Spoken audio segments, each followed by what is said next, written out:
Are you lying? My pardon, I see nothing but the blood, nothing but the blood. My pardon, I see nothing but the blood, nothing but the blood. Yeah. I feel the darkness around me. I know my head got bounties. They hunting for me, counties. They want them dead. Said I was lost and they found me. In baptism they tried to drown me. Oh, y'all old fashioned. You don't want to use later. The accusers came for Yahshua. See me red rum. I sing hallelujah to Yahuwah. That's the anthem. I got a calling on my life like it's a Samsung. My hair swinging wild in the air like I'm Samsung. I remain the steward of the word. I've been prudent from the curb. I see David at the viewing at the church. Laid up like it's you ain't both a word. Blood of the Messiah, it's salvation and new birth. Blessed to be in the bloodline, without the blood I'm dirt. Living water, that's an elixir over your thirst. Brick and mortar, that's a religion, that ain't the church. Rainbows reflecting the prism above the earth, and that one's for Noah, not a perverted sexual urge. Every time I pray, it's a feeling of being searched. Favor's nothing if I ain't willing to do the work. My people were blessed, but we slipped up and caught a curse. My pardon, I see nothing but the blood, nothing but the blood. My pardon, I see nothing but the blood, nothing but the blood. Blood on top of the doorpost, that passed me over. My former life casting over on water like Captain Noah headed to the shore. My body is the temple, just know he the door. The law ain't no salvation issue, it's just gonna keep me pure. Reading, fasting, and praying, that's what's gonna keep me raw. Holy Spirit checking me, gon' make me stay the course. Scripture is my weaponry, that sword goes through your heart. Flame on my torch running through the dark. Hebrew boys still pressing toward the mark. MLK stride when it's time to march. Sometimes they sign me with the blade, now I wanna talk. Royalty, I'm cut from a designer cloth. America foil made me shine, throw me off.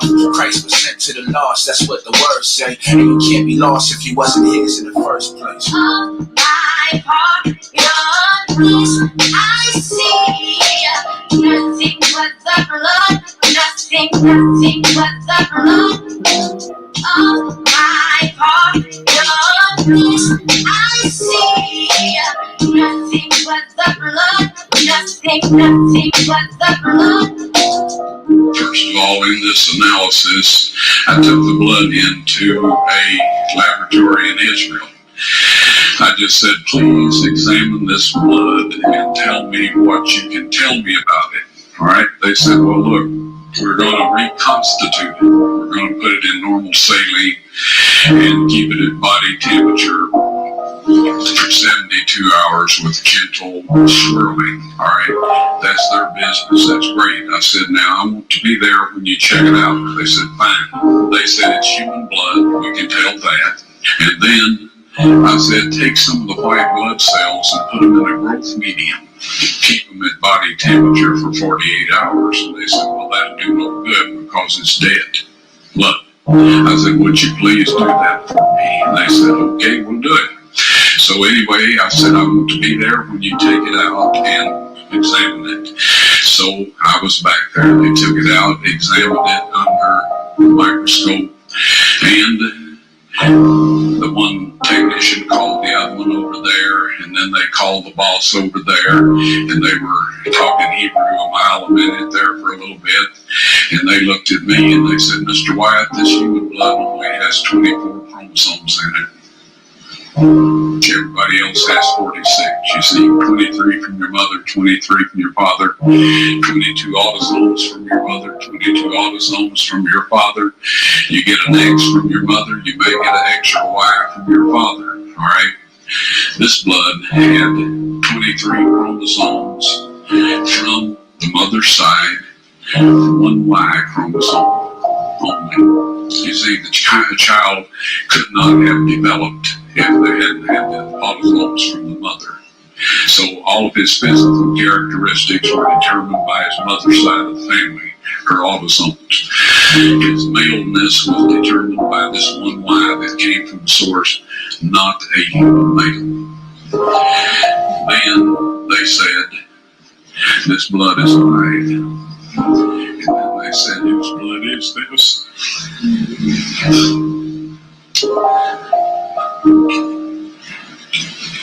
I said, it's the blood of your Messiah.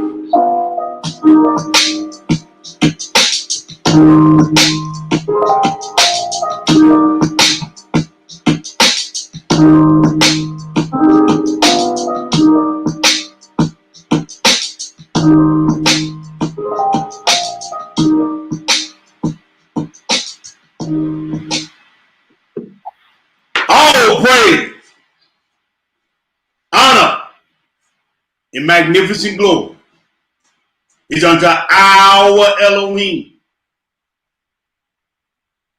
the Elohim of Abraham, the Elohim of Isaac, the Elohim of Jacob. Yes, sir. I got my brew in the building. Yes, sir. D-Roll the Truth Tellers, Naptown is in the building. So our brothers and sisters in the faith, as always, we salute you. We say Shabbat Shalom. Welcome you again on another Shabbat night. We back again to do what we always do. Yes, sir. We always do this. Gonna continue to do this. Born and bred to do this. Don't want to do nothing else. But dispensate this word of the Most High Yah. In my vein, in my mind, I'm gonna grind till he snatch the breath. I don't care what nobody got to say. Don't care what how nobody likes it. Makes no never mind to me. You can't whoop me. You can't eat me. You ain't got no kingdom to put me in or no lake of fire to shove me in. So why do I care about the opinions of man? Mm-hmm. With that, I'm gonna let my young brew give you the title of tonight's lesson. Bring it up, bro. You got it? Nah, it's on my phone. Hold on, I gotta bring it up. Okay, I got you, Hebrew. The title of tonight's lesson is Thieves in the Temple. They have crept in unawares among the people and in their mind. So the title of the lesson pretty much tell you what we're gonna be dealing with. Hebrew, did you get that email I sent you? There's something. If you ain't got it, I can read it. There's something. You got that? Yeah. Okay. So what I want to do, because a lot of times when we say, when we read the scripture in Exodus the 20 about the 8th commandment about thou shalt not steal, a lot of the things that get stolen from a lot of us, we automatically think, possessions, things like that. But a lot of times, the things that are not really tangible or things you can actually physically touch, they get stolen the most. And as I was putting this lesson together, the Ruach was dealing with me, and he asked me a question. I'm going to ask everybody the same question right now. I'm going to ask you at the end of the lesson. How many times have you stolen today? How many times have you stolen this week? How many times have you stolen this month? And with being 3 months into this Gregorian calendar year, how many times have you stolen? Because we steal a whole lot of things that we don't understand that we steal. We steal people's peace. We steal people's self-dignity, self-worth. We steal peace of mind. We steal, wives steal authority from the husband. Husbands steal peace and love from the wife. Self-worth from the wife. Children steal authority in the home and at school. We steal from the Ruach HaKodesh when we're not obedient to that which he's directed us to do. So, how many times have you stolen today? How many times have you stolen from yourself today? You stolen peace from yourself. You stolen instruction from yourself when you disobey. Because to steal means to take or to rob or deceive oneself. The scripture even talks about there's one who envies himself in the Sirach. So, I asked the question now. I'm going to ask the question at the end of the lesson. And But let me say this right now, D-Ro, before we get started. Everybody that's on the feed on Facebook and YouTube, go on like the video now, because you ain't gonna like it at the end of the video. Go on, do me a favor, and I'm please go on like the video now. Because I know ain't gonna get no likes after this video, after this lesson over. So go on like the video now, thumbs up the video, subscribe, do it now before you know. I know you probably gonna try to change your mind after the fact. Because Band-Aids gonna have to come out. Yeah, because see, I'm tell you, this is a lesson that check my chin. You understand what I'm saying? I see how I move and how I vibrate, and I had to ask myself, how many times have you stolen from your reel? How many times have you stolen from your children by not giving them the right instructions, not wanting to hurt their feelings? Mm-hmm. How many times have you kept quiet or kept silent, holding the truth and unrighteousness, brother? Huh? You stealing. It's heavy. See, we're going to get into the scripture tonight, and the scripture going to prove what I'm saying. We steal all the time. And swerving down, we keeping Torah. But the eighth commandment. And then, check this out, bro. We ain't going to read it now. Y'all go read on your own little homework. After you read the eighth commandment, go look at what come after. Look at the ninth and 10th commandment. It's ways of stealing, killing, and taking. So the spirit of the law always been there. Always. So once again, brothers and sisters, like the video, share the video right now for your brother. All right? So do that for me, and then we're going to get on it. D-Ro, I want you to read that little. This is something as I was putting the lesson together, brothers and sisters, this is something I came across as I was doing some studying about the psychology of theft and stealing. Read that for the people, brother. It says, thieves in the temple, they have crept in unaware among the people and in their mind. Mm-hmm. The significance or weightiness of the affected person who was seduced or tricked by them is to be alienated by evil. So when you steal from somebody, you actually don't respect them. You don't respect people when you and you're not respecting them, you alienate them in a sense. One of the things the Most High check me on, because I'm good at checking folks. And my wife been on me for years about joning on folks and checking folks. I'm good at that. And then I was reading the scriptures in Enoch, and he said, hey man, you can't even make fun of a man's facial features, because even in that, he's made in the image of Yah. So when I check this brother or this sister and call them derogatory names, you hear me? I'm checking and talking about the work and the personage of the Most High. Yeah. See, it go way deeper than what we be tripping on. He ain't left us an out. Either you gonna walk this thing or you ain't. You can't even Joan, and we're gonna read that tonight. You can't even Joan on somebody too hard, because you begin to alienate them and demean their self-worth or self-importance. So we have to check that and watch that, man. Continue to read, my brother. Says, to steal is to alienate or take from. And the act of theft is the evil which annihilates people. Annihilates people. Alienates people. Relationships or soundness of mind, and also the evil which claims the celestial things, blessing or divine, answers Daniel 10. So we're going to read about how the celestial things are even stolen first before they manifest in the physical. So when you're operating contrary to the Torah, thou shalt not steal, you're operating in an evil spirit, an evil and wicked spirit. D-Ro, do me one more favor, bro. Turn your mic up or get a little bit closer, because you got that vibration. And I want you to come through clear for the people. Hold on. Thank you, my brother. How about now? That's good right there, Hebrew. I appreciate you, man. Okay. You want me to start over or No, continue where I you left don't know where yet, brother. Okay. That are manifest in the natural. Right.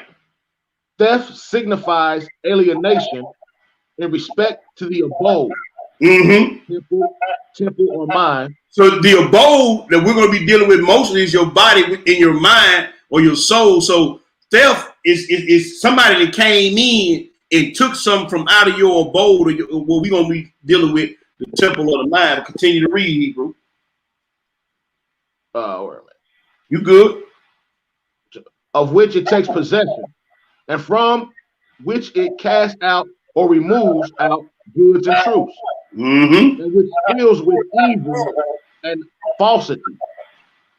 Theft also signifies the claiming or taking of what belongs to others when it attributes itself and makes its own the goods and truth which are in that abode. So, once again, theft is the act of physical theft. Someone comes in and takes something that doesn't belong to them, but claims it as their own. So we have to be careful of that. Continue to read, my brother. And also, when it applies them to evil and falsities, Mm-hmm. that it may be known what theft is in the spiritual sense. Right. It is necessary to state how theft is in line with a partner to evils and falsities when they enter and take possession of the abode and or temple. And also when theft claims the goods and truth which are there in the abode or temple. So again, we're talking on a lot of natural, and we're going back from the natural and physical. We're going to be going back from the natural and physical in a lot of these scriptures. But we have to be cognizant of the thefts that we do to ourselves, to our brothers and sisters, to our families. Even it's like when you get caught, you done clocked in, but you messing around and everything. They say you stealing time. They still saying you got a little reverb on your mic, brother. They still saying you got a little reverb when you reading on your mic. I don't know if you need to bring the top lid closer to you or what, but I'm getting some comments on the board saying you got a little reverb. All right. I got it up. The live Okay. go. You may have to turn it down just a little bit and get a little bit closer because that may be getting the reverb on. What about right now?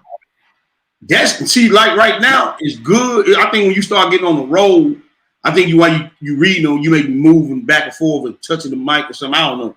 But they saying I'm trying to stay stationary. All right, you good? Yes, all right, so brothers, since we're gonna go ahead and get into the lesson, we're gonna go to the first script, my brother. And this is a very familiar passage of script. We're gonna look at something off of them. A lot of people we read this script, but man, I want to point out one particular thing when we get there about what's going on in this passage of scripture. John the 10, because the book says the thief coming not but to steal, kill, and destroy, right? So he's coming to steal, kill, and destroy. But he starts out by stealing. What are he going to steal from you? He's going to steal that word from you. He starts out by stealing, then he starts to break the other commandments, just like it is in Proverbs 8, Exodus 20, the 8th commandment. He starts to steal, and then he goes on with the other things that are contrary to the law. So let's go there. John 10, and we're going to read verses 7 through 10 Hebrew. John 10. Hold on, let me get up in here. Let me do this right. I got all that. Okay. John 10, 7 through 10 Hebrew. When you get it, Hebrew, go ahead and read. Then said Jesus unto them again, Verily, verily, I say unto you, I am the door of the sheep. All that ever came before me are thieves and robbers, but the sheep did not hear them. So a spiritual person, one who's spiritually rooted and grounded in his word, will not go in the way of a thief or a robber. So, and that's why we got to always make sure we rooted and grounded in the word of the Most High Yah, because a lot of people going to tell you a lot of stuff, and something that we're going to be dealing with in the near future. I was talking to my Hebrew before we got on. The brother is great, a great brother, but some of the things that he said, some past weeks was off, and we're gonna put some correction on that. You understand what I'm saying? So I'm not calling that brother a thief or rob. I'm just saying we have to be rooted in the ground in His word that we don't trip up on doctrine. You understand what I'm saying? So he said, all that came before me with thieves and robbers. Continue to read. I am verse 9. I am the door. Mm-hmm. By me, if any man enter in, he shall be saved, and shall go in and out, and find pasture. The thief cometh not, but for to steal, and to kill, and to destroy. I am come that they might have life, and that they might have it more abundantly. So he coming to steal, kill, and destroy. So the only way you're going to have life, the only way you're going to have peace, the only way you're going to have sanctity, the only way you're going to have sanity is to be rooted and grounded in Yeshua HaMashiach. There is no peace in your own mind, in your own thinking, in your own ways. It is no peace in what pastors say, Moray say, Big Mama say. There is none. We must adhere to the things of the Most High Yah. Let's go to the second script, bro. We're gonna get into it. And I'm gonna pull up something while you getting that script. Let's go to the second script. We're going to Daniel 10, verses 1 through 6, my brother. How the sound sounding, bro? How I'm sounding? It's still got a little small reverb in it, but not as bad as it was, but it still got a small one in it. I think what he said. You sit on the table or you got your laptop sitting on the stable table or something? Because a lot of times if it's you good? Stable.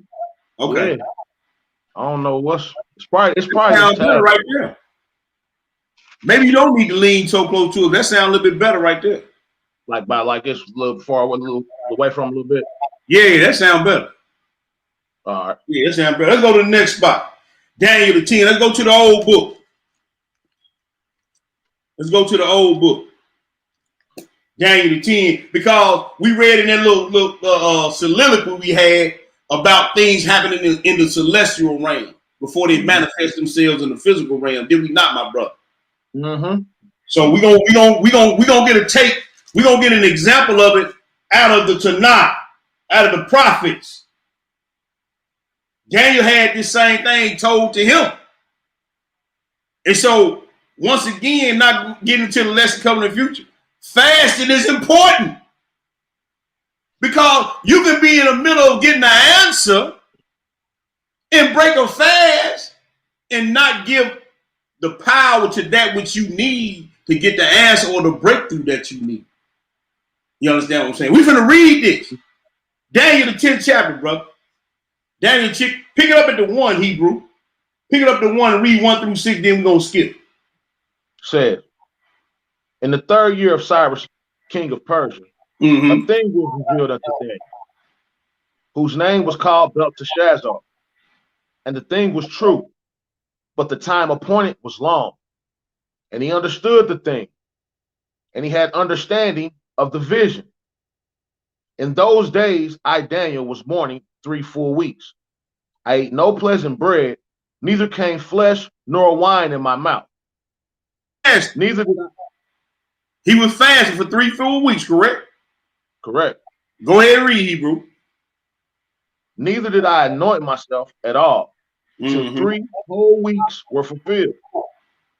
And in the 24th day of the 1st month, I was by the side of the great river, which is Ezekiel. Then I lifted up mine eyes and looked, and behold, a certain man clothed in linen, whose loins were girded with fine gold of Uphaz. His body also was like the beryl, and his face as the appearance of lightning, and his eyes as lamps of fire, and his arms and his feet like the color to polished brass, and the voice of his words like the voice of a multitude. Skip down to verse 10. Skip down to verse 10. So he's describing the angel right now. He's describing the angel. He's going to give you some insight on that. Skip down to verse 10 and continue to read. Verse 10. And behold, an hand touched me, which set me upon my knees and upon the palms of my hands. And he said unto me, O Daniel, a man greatly beloved, understand the words that I speak unto thee, and stand upright. For Mm-hmm. unto thee I am now sent. That's right. And when he had spoken these words unto me, I stood trembling. Then said he unto me, Fear not, Daniel, for from the first day that thou didst set thine heart to understand and to chasten thyself before thy God, thy words were heard, and I am come for thy word. Now, I want y'all to understand what's going on. Daniel's been fasting and praying for 21 days. He ain't ate nothing, he ain't drank nothing. And the angel is telling him, man, from the first day you started praying, I was on the way with the answer. But something happened. Now, we read in that John that the thief coming nothing but to steal, kill, and destroy, correct? Continue to read, brother. Verse 13. Uh-huh. But the prince of the kingdom of Persia withstood me 120 days. But lo, Michael, one of the chief princes, came to help me. And I remained there with the kings of Persia. So now you're gonna sit and try to tell me an actual man, a king of Persia, held this angel up? No. The enemy's kingdom got rank and file just like the Most High King. Right. Ain't no natural man gonna hold up no one of the archangels, cherub angels. This is another archangel, one of the fallen angels, is fighting with the angel Gabriel to keep the answer from getting to our brother. Trying to rob the answer, trying to rob him for the answer. He tried to kill, not only kill him, rob him for the answer, he's trying to kill that which Daniel is seeking after. He's trying to get Daniel to the point of weakness where he give out and don't continue in. So this dude is so much on Gabriel that he called back for Michael to get this dude off him so he can get our brother his answer. These are the things that are being robbed in the celestial or heavenly realm that we don't have no clue on the world what's really going on. So now you know when you fasting and praying that hey, D-Ro, you got two devices on. Water said make sure you ain't got the mic on your phone and your computer up. No. Okay. I'm just reading some of the comments as they come through. All right. Okay. Everything muted. Okay. So we got to make sure as we fast and praying, we don't give in to that and just give out and quit because the Most High hear us, but there are things happening from the enemy in the celestial or spiritual or heavenly realm that we can't see with the naked eye. Because we know he comes to steal, kill, and destroy. Now we're gonna get later on in the lesson. When you start doing these things, you operate with an unclean spirit. Or you done gave in to your fleshly lust. Continue to read, my brother. Verse 14. Uh-huh. Now I am come to make thee understand what shall befall thy people in the latter days. For yet the vision is for many years. So he came to give him a vision of the four Gentile dynasties, what's going to happen during the Greek dynasty and all that kind of stuff. But it was one of the things that we got to understand even in the spirit realm. Now I want to pull up something. Hold on before we go to now. We're not going to read this, but I want to show y'all something. I'm going to pull up Exodus. I'm going to share my screen. I want to pull up Exodus, the 20. And we're going to pull up an application window, Chrome tab, I'm sorry. And we just already got it pulled up for the peoples. But I want y'all to look at this. We're going to look at the word when he says, thou shalt not steal, this phrase here. And it's H589. Listen to what it is. Strong's H1589. Ganav. Ganav. Ganav. All right, we're not going to get into the Hebrew tonight, but I want y'all to look at this definition right here. It says steal, steal away, or carry away. Brought, outline of biblical usage says, to steal, steal away, carry away, to steal, to be stolen, to steal away. Listen, this is what I wanted to get to. To be stolen away, be brought by stealth, secretly, to go by stealth, steal away. Now, why am I bringing this up? Because most times when we steal from one another or we allow the enemy to steal from us, it's done on a slick tip. It's done so slickly and slyly. The word stealth means to do it quietly and be not noticed when you doing it. The kids today call it finesse. Finesse. That's right. And a lot of times we get so slick with our words that we taking stuff from brothers, sisters, loved ones without them knowing. Most times see a thief got three characteristics. Let me say this right here. A thief got three characteristics. First, a thief is not recognized by you as being a thief. Some of the last people we think that would steal from us are the ones closest to us. True. The second attribute, when he or she robs you of what you had without you realizing at the time, we've taken people's self-esteem, peace of mind, self-worth from them until they go home. It's a lot of time you sit back, you go home, man, I should have said this right here. I should have said, because guess what? Now you feel stupid or dumb or used because you didn't say something at the time. That's real. So people steal from us all the time. So most time they do it without us recognizing. And the third, a thief leaves you feeling very foolish after the fact that you've been robbed. So that's what we dealing with tonight, brothers and sisters. Let's go to the next place, brother. Because this is why we want to get to. We're going to Mark. We're going to Mark. The 4. Mark the 4. Let's go to the new book. Mark the 4. What I'm doing. And we're going to pick it up at verse 7. We're going to read 7. Then we're going to skip down, my brother. Mark the 4. We're going to read one verse. Then we're going to skip down to verse 10. When you get in Hebrew, go ahead and read. And some fell among thorns. The thorns grew up and choked it and yielded not fruit. So, and when now we're gonna skip down to verse 10. But what I want to say is, this is the parable of the sower.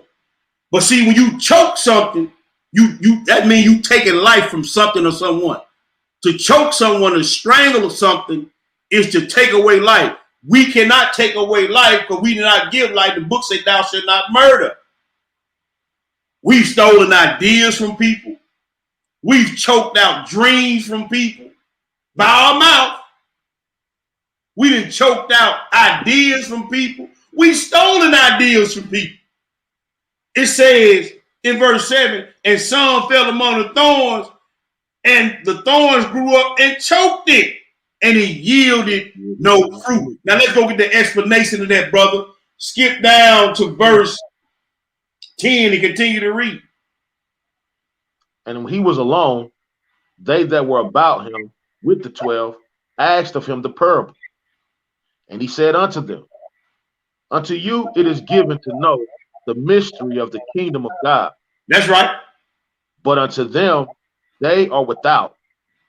All these things are done in parable, that seeing they may see and not perceive. Right. And hearing they may hear and not understand. Lest at any time they should be converted, and their sins should be forgiven. Now I want y'all to understand what Yeshua just said. The reason why I'm talking in these parables, because I really don't want to fool with these people because they from without. But I gotta give them a chance to hear. But even in hearing, they ain't gonna be able to understand. But they won't be able to say, I didn't hear it. So you can get to a place with Yeshua where he'll close your ears up He'll take away your understanding, but you won't be able to say, I didn't hear you. Mm. So when you operate in the things of a thief, it's like I said before so many other times, brother. Sometimes you'll go so far with Yeshua or the Father, and they'll turn the faucet off. Reprobate mind. That's it. He said, hey, man, I'm doing this because I really, they without. And I really don't want to deal with it. But continue to read, Hebrew. Verse 13. Uh-huh. And he said unto them, Mm-hmm. know ye not this parable? Mm-hmm. And how then will ye know all parables? The sower soweth the word. So the what? The word. So the word is what they choking out of you. The word is what we're choking out of people. The word is what we take from people. We steal words from people that could build them up, that could put them in the right frame of mind, that could take them to the next level in the ruach or in their walk. Them thorns that you hanging around. You know all them old buddies that you used to hang around in the street with? Them some thorns. They gonna choke the word out of you. That old place you used to hang out is gonna choke the word out of you. Them old habits that you still try to dib and dabble in every now and again, they're gonna end up choking the word out of you. Because the thief has sown you among thorns. But continue to read, brother. Verse 18. Mm-hmm. And these are they which are sown among thorns, such as hear the word, Uh-huh. and the cares of this world, Mm-hmm. and the deceitfulness of riches, Uh-huh. and the lust of other things entering Stop. in. Hold up. Stop. It in where? Where Mm. these things entered in at? It's thieves in the temple.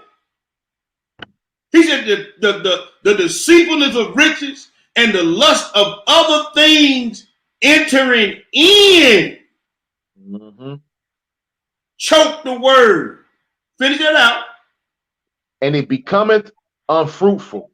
And it becoming, we allow outside people, outside situations, we allow things that we look at on TV to enter our ear gate and our eye gate to choke the word, steal the word from us.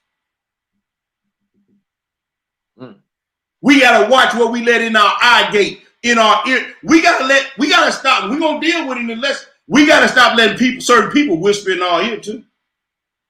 Yeah, I know they coming with the fringe, but they whispered in your ear. Yeah. Yeah, I know she got the head wrapper on, but she whispering in your ear. You gotta be careful with that. You understand what I'm saying? Yeah. Yeah. Hey, D-Ro, look here, bro. I know they banging with you up in the studio on the set of part music, but guess what? They whispering in your ear. Yeah. You feel me? I feel you, brother. See, I know that's your husband and y'all been married, but he whispering in your ear, baby, you don't need to go this Shabbat. Turn it off and pay me some attention. Mm. That's We quick in the spirit. We stealing. You don't know what the Ruach got laid out for her or him in that lesson. When you see him or her in that book, don't go in there messing with them. You stealing, man. Mm-hmm. I know a lot of times we don't even think about that. Like it don't even cross our mind like that. Yeah. See, and that's when he was dealing with me on this, bro. He said, man, that's theft. You choking the word. You quenching the spirit. You stealing. Sister, don't go in there and bribe that brother when he deep down in that book. When we gonna spend some time together, huh? I'm in here reading the Bible, man, trying to give us light, trying to help us get to life. You worry about going out eating a Big Mac or something. See, yeah. See, we do these little things thinking it ain't going nowhere, but we're going to read it here. Where we going now, bro? Jeremiah. We going to Jeremiah. 23. I missed one then. I forgot to put that one in there. Did we go to Jeremiah? Yeah, I sure forgot that, but we going to Jeremiah, y'all. I didn't put that one in there. I ain't got that on the screen. But let's go to Jeremiah, my brother. Jeremiah 23. Yeah, one of my favorite scriptures about these jackleg preachers. Whoa. Can't stand these jackleg preachers, bro. You got Huh? think you got 30 to 40. Is that what you wanted? Yeah, Jeremiah 23 verses 30 through 40. Because another thing that we do, and especially these jack-leg preachers, hey man, when you withhold information in a court of law, that's called withholding information, obstruction of justice. Yeah. So in a court of law, even in a court of law, you held guilty. Just by the thing that you don't, some of the things you don't say, well, that's called obstruction of justice. You left out valuable information. You understand what I'm saying? Just like these preachers do, they leave out valuable information to the people, and they hold the truth and unrighteousness according to Romans 1. That's obstruction of justice. He said, hey man, have judgment in the gates. Did he not? Mm-hmm. So when you steal your words, everyone from his neighbor, you doing the work of Satan and the devil. You choking and stealing the word, man. Go ahead and read, bro. Hebrew, go 23, 30 through 40. Hebrew, when you get it, go ahead and read. Jeremiah 23, verse 30. Yeah. Read. Therefore, behold, I am against the prophets, saith the Lord. Mm-hmm. They steal my word. They do what? They steal my word. Uh-huh. Everyone from his neighbor. Everyone from his neighbor. Continue to read. Behold, I am against the prophets, saith the Lord. They use their tongue and say, he saith. Behold, I am against them that prophesy false dreams, saith the Lord. And do tell them, and cause my people to err by their lies and by their likeness. Yet I sent them not, nor commanded them. Therefore, they shall not profit this people at all. So he said, I didn't send these jokers, so they ain't gonna profit you at all. See, this is what I'm saying. When you withhold information, that's obstruction of justice. He said, man, let there be judgment in the gates, man. How you gonna have judgment when you ain't even telling the people what's written in the book? He said, I didn't send these jokers. And see, I'm gonna tell y'all something else. I know y'all ain't gonna like it, but I'm gonna say it anyway. It's a whole lot of teachers in Israel, and I'm talking about right now to this day, doing a whole lot of things that's contrary to the word of the Most High Yah. I know the Young Gunners was on YouTube last night. I gotta go back. I didn't even know they was live, but I'm gonna go back and look at the lessons. I think we had the Frontline Brew, had my bond on there, the Young Lion, Tu Vaya, and another brother. I'm not familiar with the other brother that was on there with it. They were dealing with that Joseph the Daddy doctrine. I seen a little bit of it. And see, it's that doctrine still going on out here. You got brothers, I was talking to my son Daisy, you got brothers telling women, if you ain't married, you ain't getting into the kingdom. You need a covering. Christ is that covering, Negro. Yeah, that doctrine going around heavy. Yeah. Heavy. It all is these Negroes in their flesh, bro. Mm-hmm. Want to sleep with the daughters of Zion, that's all that is. Mm-hmm. But the Most High said, I didn't send these jokers, nor commanded them. So we got a lot of stuff going on. You got to be rooted and grounded in these scriptures, brothers and sisters, so you won't get caught slipping. Finish it out, Hebrew. Verse 33. Mm-hmm. And when this people, or the prophet, or priest, shall ask thee, saying, what is the burden of the Lord? Thou shalt then say unto them, what burden? I will even forsake you, saith the Lord. And as for the prophet, and the priest, and the people that shall say the burden of the Lord, what are you gonna do? I will even punish that man and his house. So now let me stop you right there, brother. To all you brothers that got a problem with these sisters following after the Most High, and I'm gonna tell you a black or Israelite favorite saying, it don't take all that. You calling the word of the Lord a burden. To all you sisters that's downgrading these brothers, because they into the work, they into the ministry, they into the walk, the Ruach dealing with them on the daily. It don't take all that. You calling the word of the Lord a burden. And he said to the prophet, the priest, and everybody that say his word a burden, he said, I'm going to get you. You want to pay with your way on that when I come see you. You calling his word a burden. Because it ain't fulfilling your little lustly, fleshly, emotional desires. It's become a burden unto you. How you know the Most High ain't dealing with this brother or this sister how he was dealing with Enoch? How you know he ain't dealing with them like he was dealing with Brother Moshe? How you know he ain't dealing with them like he was dealing with Abraham? How do you know that? You know the one that you married to or the one that you think you know, but you don't know what the workers of the Most High. He said, behold, I do a new thing. You better watch your mouth. Mm. You don't know how he dealing with these folks out here, man. I'm sorry, Hebrew. What you say? I'm learning Hebrew. I'm learning. We always try to associate what somebody was or what they used to do or how they used to be yesterday. Man, look, the Most High changed the joke in the split of a second, brother. Paul was on his way to go kill some more Hebrews to bring them before the court when Yeshua stopped him. Yeah, I say that all the time, and you know how the Most High dealing with folk, man. No. For real. Leave these folks alone, man. And stop stealing the word from them. Stop stealing their peace from them. Stop stealing their ruach or their walk from them, man. You don't know. You ain't God.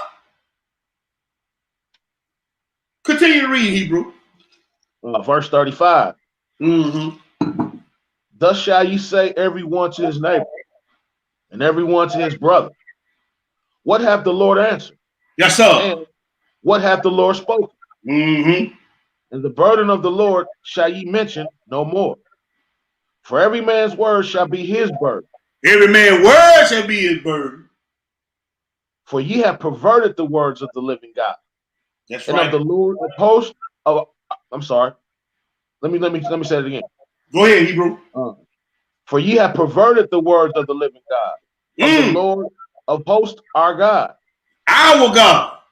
Mm-hmm. Thus shalt thou say to the prophet, Mm-hmm. what hath the Lord answered thee? And what hath the Lord spoken? Come on, brother. But since ye say the burden of the Lord, therefore, thus saith the Lord. Woo!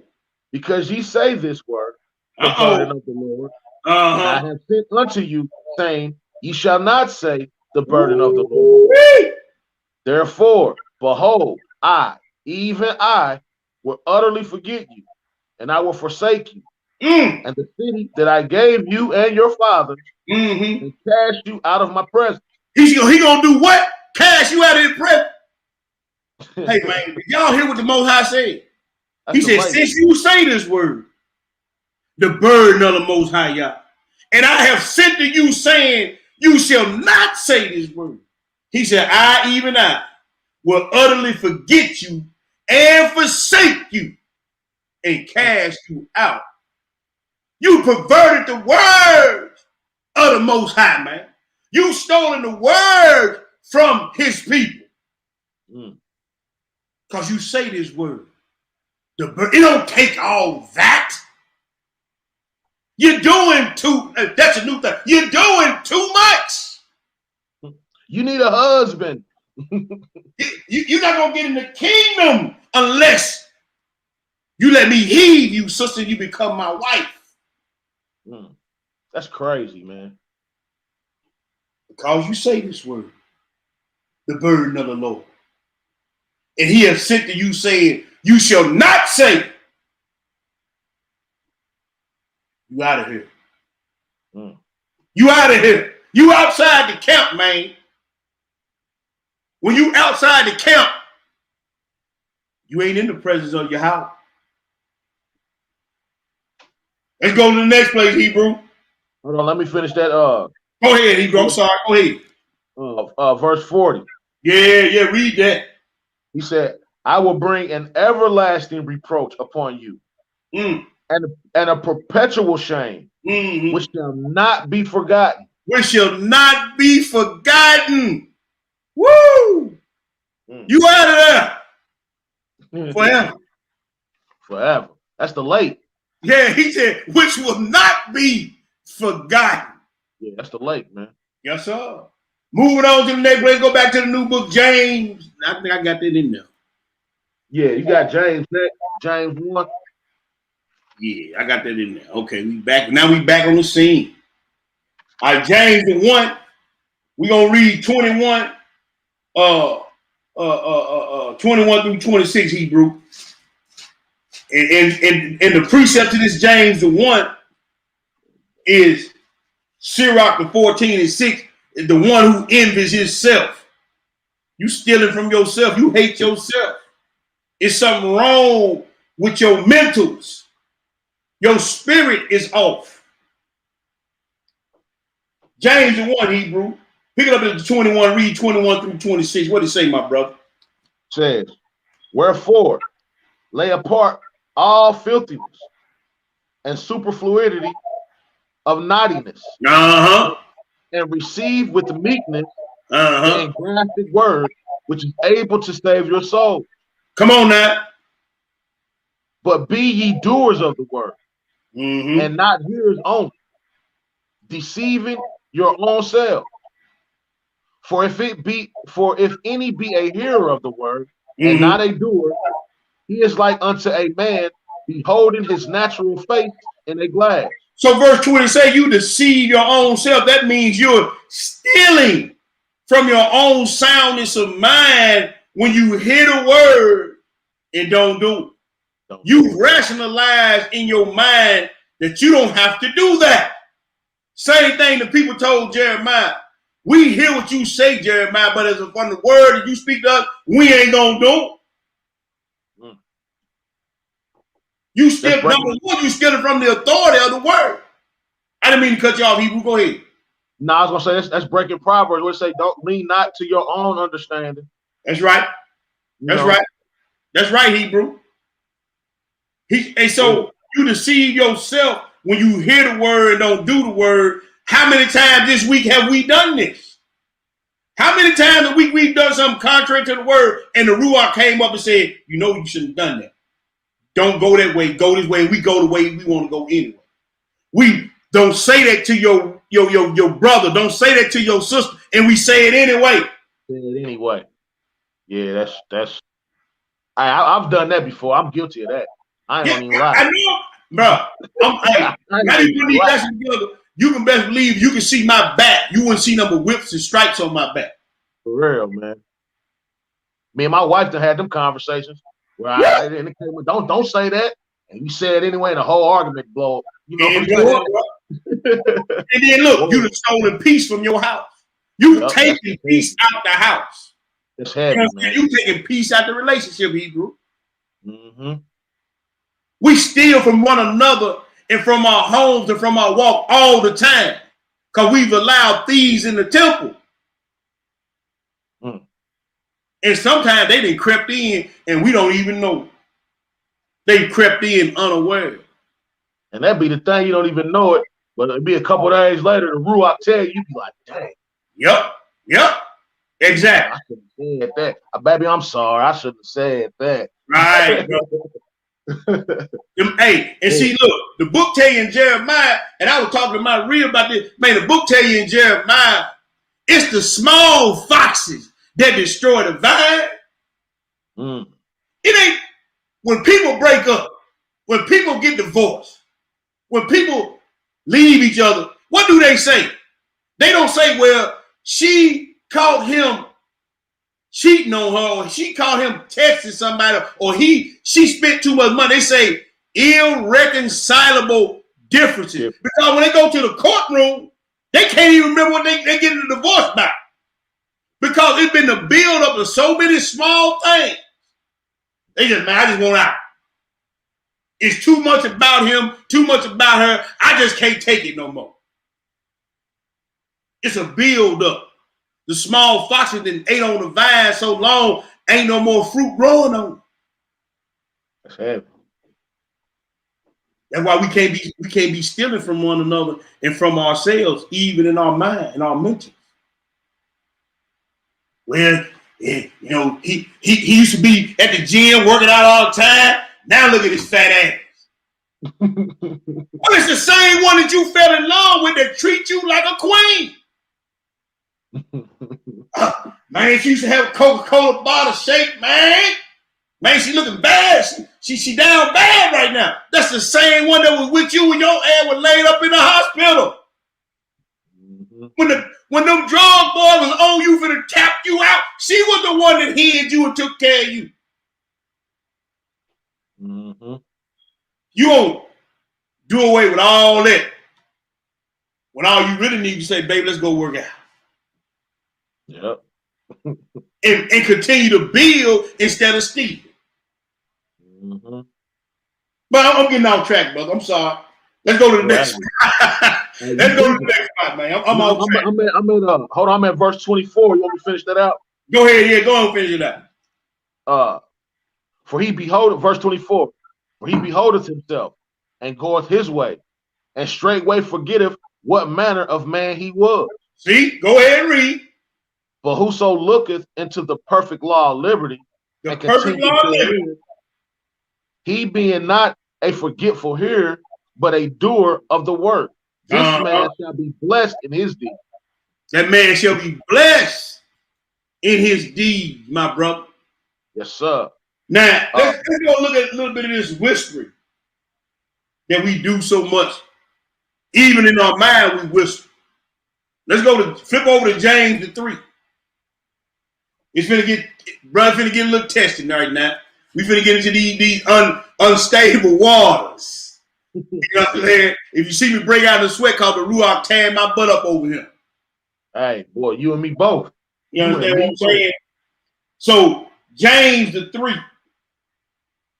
James the 3, we're going to pick it up at the 1. We're going to read 1 through 6, then we're going to skip down to 8 through 11, my brother. All right, we had James. Feed the people.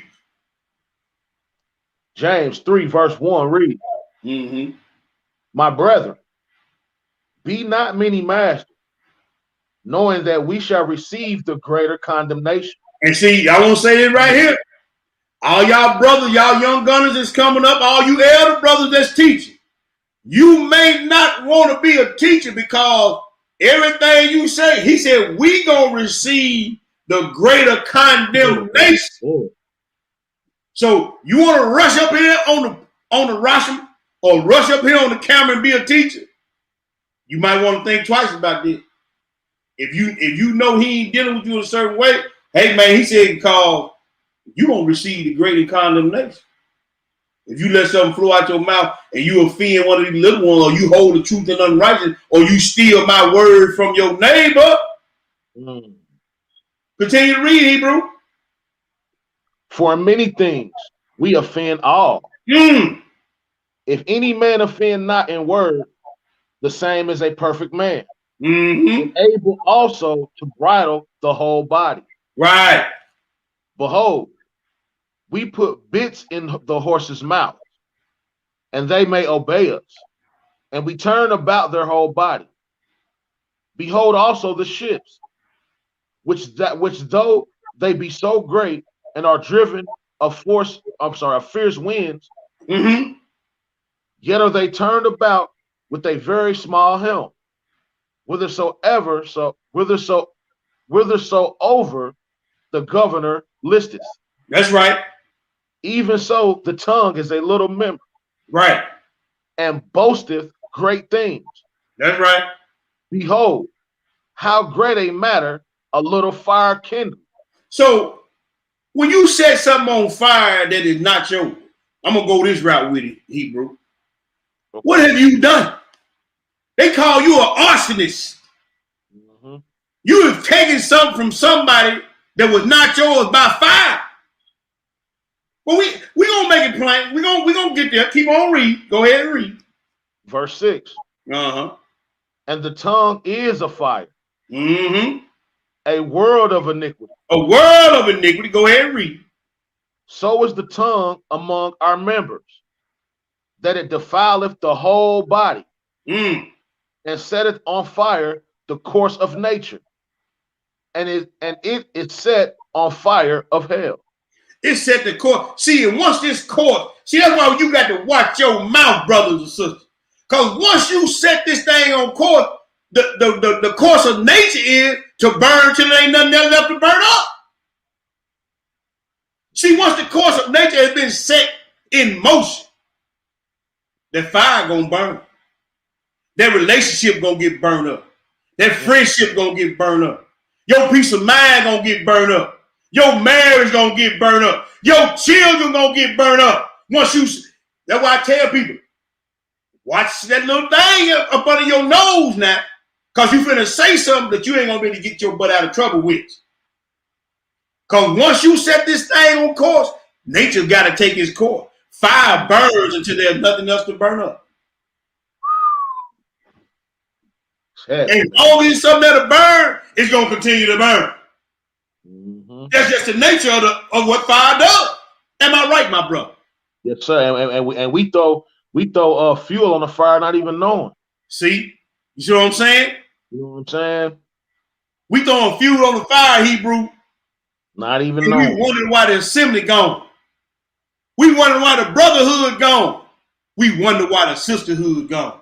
We wonder why I can't fellowship with my brothers over there at this assembly, because we didn't throw fire on them, man. We throw the fire on now. Now we pouring gasoline on. Continue to read, Hebrew. We at verse 8. Go ahead and read. But the tongue can no man tame. But the tongue can no man tame. That's why you need the law in your mind at all times. That's right, Hebrew. Because you can't tame this thing. No. No. But the tongue can no man tame. It is unruly evil, full of deadly poison. Yes, sir. Therewith bless we God, even the Father. Even the Father. And therewith curse we men. Man, I can't stand up, mother. Praise your house. That you can't. Huh? You can't do that in the same sentence. You can't. Wait a minute. How you got your head wrapped up, sister? And your husband can't do something? Man, ain't studying that nigga, man. Nigga don't run me, man. I got my own mind, man. Huh? Hey, man, come on. D-O, let's just be real now. Let's keep it 100. Yeah. Do this not go on every day? Every day, man. Every day. Like sometimes you gotta catch yourself, because you catch yourself doing it. You know what I'm saying? That's right. Look, bro. How you gonna say you? Hold up. This is a head scratcher for me now. I'm gonna scratch my head on camera. This is a head. I love the Lord. I love the Lord. I ain't going to the feast, man. I don't like her. Seven. Oh, wait a minute. Wait a minute.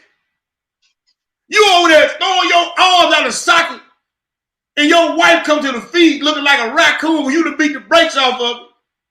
But you got your friends on. Hold up. Wait a minute. It don't add up. It's not in spirit. That's not worshiping in spirit and in truth. With that same mouth, you bless your house with. That same mouth. You throw your hands up in the air when it's time to pray. And then when you start throwing your arms up, you got to grab your elbow, but you threw your arms out of the socket, beating the brakes off your rib. You're gonna come to the feast of the Sabbath day with your head wrapped up and sing praises and quote scriptures, but you just got to cussing your husband out. You just told your child, don't do what daddy say, do what I say. You circumventing authority, man. So with that same mouth, you gonna turn around and bless your house. You a thief. Go ahead and read, Hebrew. The end of verse 9. Which are made after the similitude of God. Out of the same mouth proceeded blessings and curses. My brethren, these things ought not so to be. That's right. Doeth a fountain send forth at the same place sweet water and bitter? Nope, it does not. That's a great analogy, James. That's right. Great analogy. Nah, I don't. No, you can't get. You ain't gonna go get fresh water and salt water at the same fountain. Nah. Can't happen. Let's go to the next place, Hebrew. Let's go to Exodus, the 22. Exodus, the 22. We're gonna read 3 verses of script. We gonna bring it home. We on the journey. We gonna get there. You teaching, bro. You teaching tonight, brother. All praise to the Most High, man. We gonna get there. We gonna walk this road together. We gonna take this beating together. Yes, sir. Come on with it. Huh? What'd you say? Come on with the correction. Yes, Correct. sir. All praise. Whoa. Exodus the 22. We're gonna read verse 4, then we're gonna skip down. Check what it say. If the theft be hold on, D-Ro. Now I want y'all to go back. I'm gonna ask y'all this question again. How many times have you been found a thief this week, this month, this year? Because we're gonna read something. If you've been found to be a thief, physically or spiritually or emotionally, then you're gonna have to pay what you weigh. And I'm gonna say it one more time. I talked to some Hebrews earlier this week. If you ain't been dipped in that water, everything from the time you was a baby to right now still on your jacket, man. Because the book tell you when you get dipped, he died and you get dipped for the what? The sins that are past. You're going to be clean as you ever going to be when you get out that water. Nah, you see what I'm saying? So we finna read something that is going to stack on a lot of us right here now. Read that Hebrew 22 and 4, what it say? If the theft be certainly found in his hand alive, whether it be ox or ass or sheep, he shall restore double. So whatever been found in your hand or on your jacket that you done stole, whether it be somebody's peace, somebody's relationship, somebody's friendship, somebody's authority, somebody's love, whatever is found in your hand, you got to give it back double. Because the law work spiritual too. It's on the spiritual level too. Same right. Thing. Exactly. That's what I'm saying. We found the thieves in the temple tonight, Hebrew. Because they done crept in unaware. Even in your mind. Skip down to verse 6, man. Read 6 and 7. If a fire break out. Stop. If a what break out? If a fire break out. And we just got to read about the fire that the tongue set on fire there in that James. We just read that, didn't we? Yeah. So if you find out you done started some turmoil in the ministry, in the home, on the job, if a fire break out, if you consider a spiritual, emotional, mental arsonist, if a fire break out, Hebrew, continue to read. And catch in thorns, so that the stacks of corn, catching the who? Catching the thorns. Oh, the thorn. Oh, okay. Go ahead and read. So that the stacks of corn, or the standing corn, or the field be consumed therewith. He that kindled the fire shall she who started the drama, she who kicked the drama off, he who started the mess, he who started the fire in the assembly, gonna have to pay what they weigh. Put that little member up under your nose.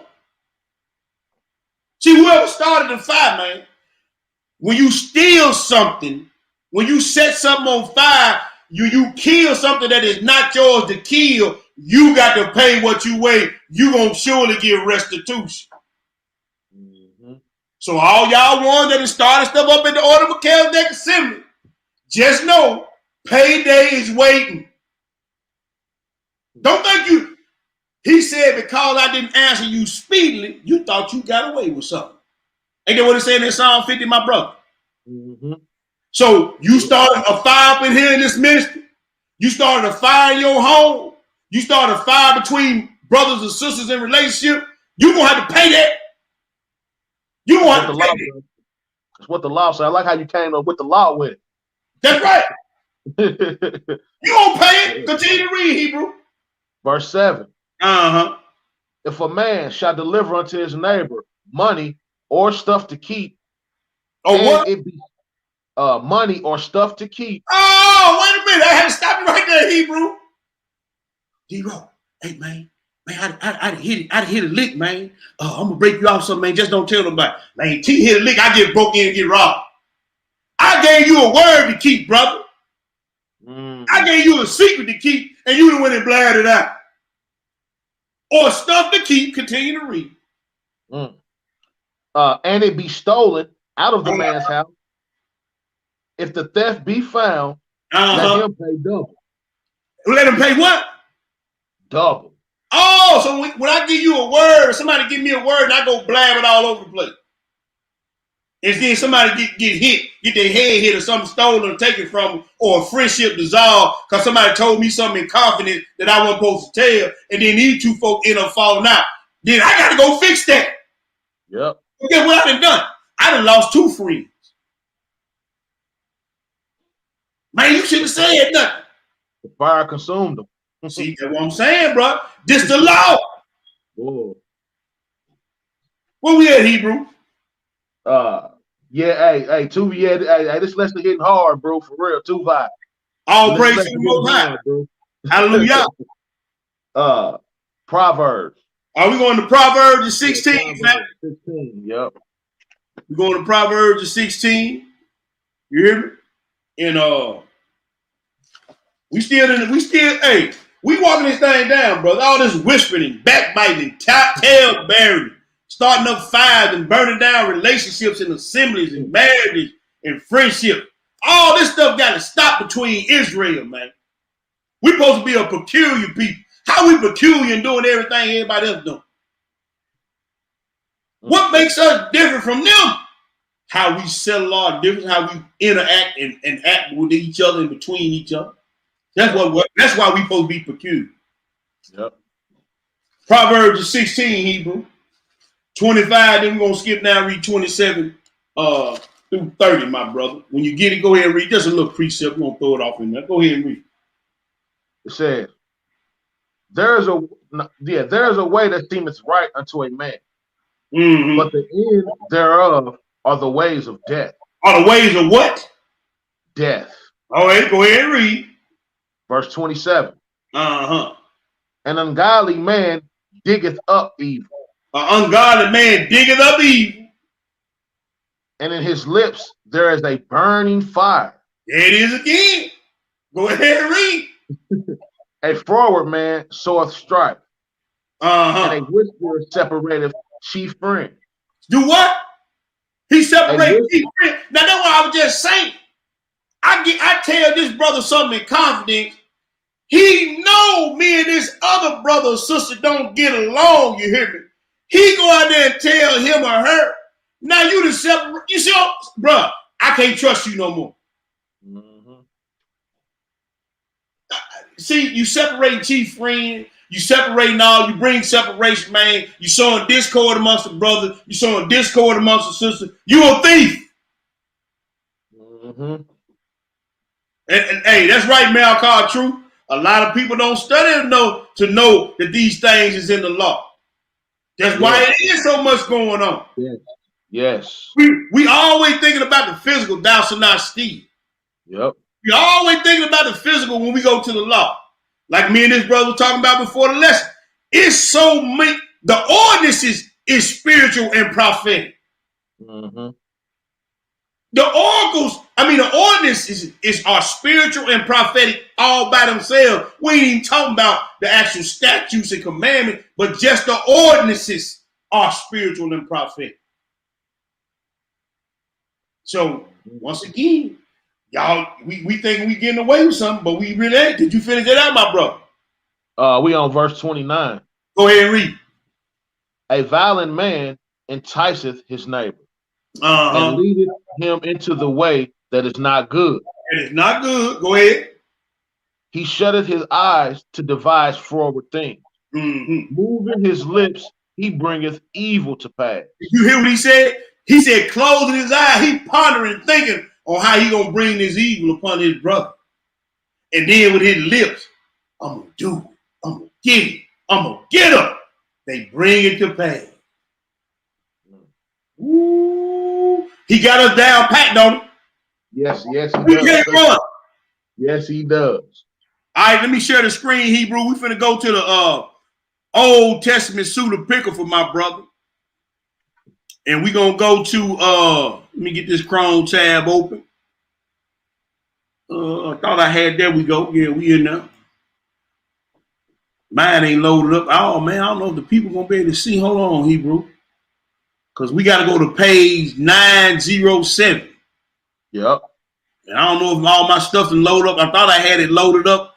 Brothers, sisters, y'all bear with me 1 second. Let me get to page 9107. I'm 907. And see if it loaded up, because all the page take this thing so much information on this PDF.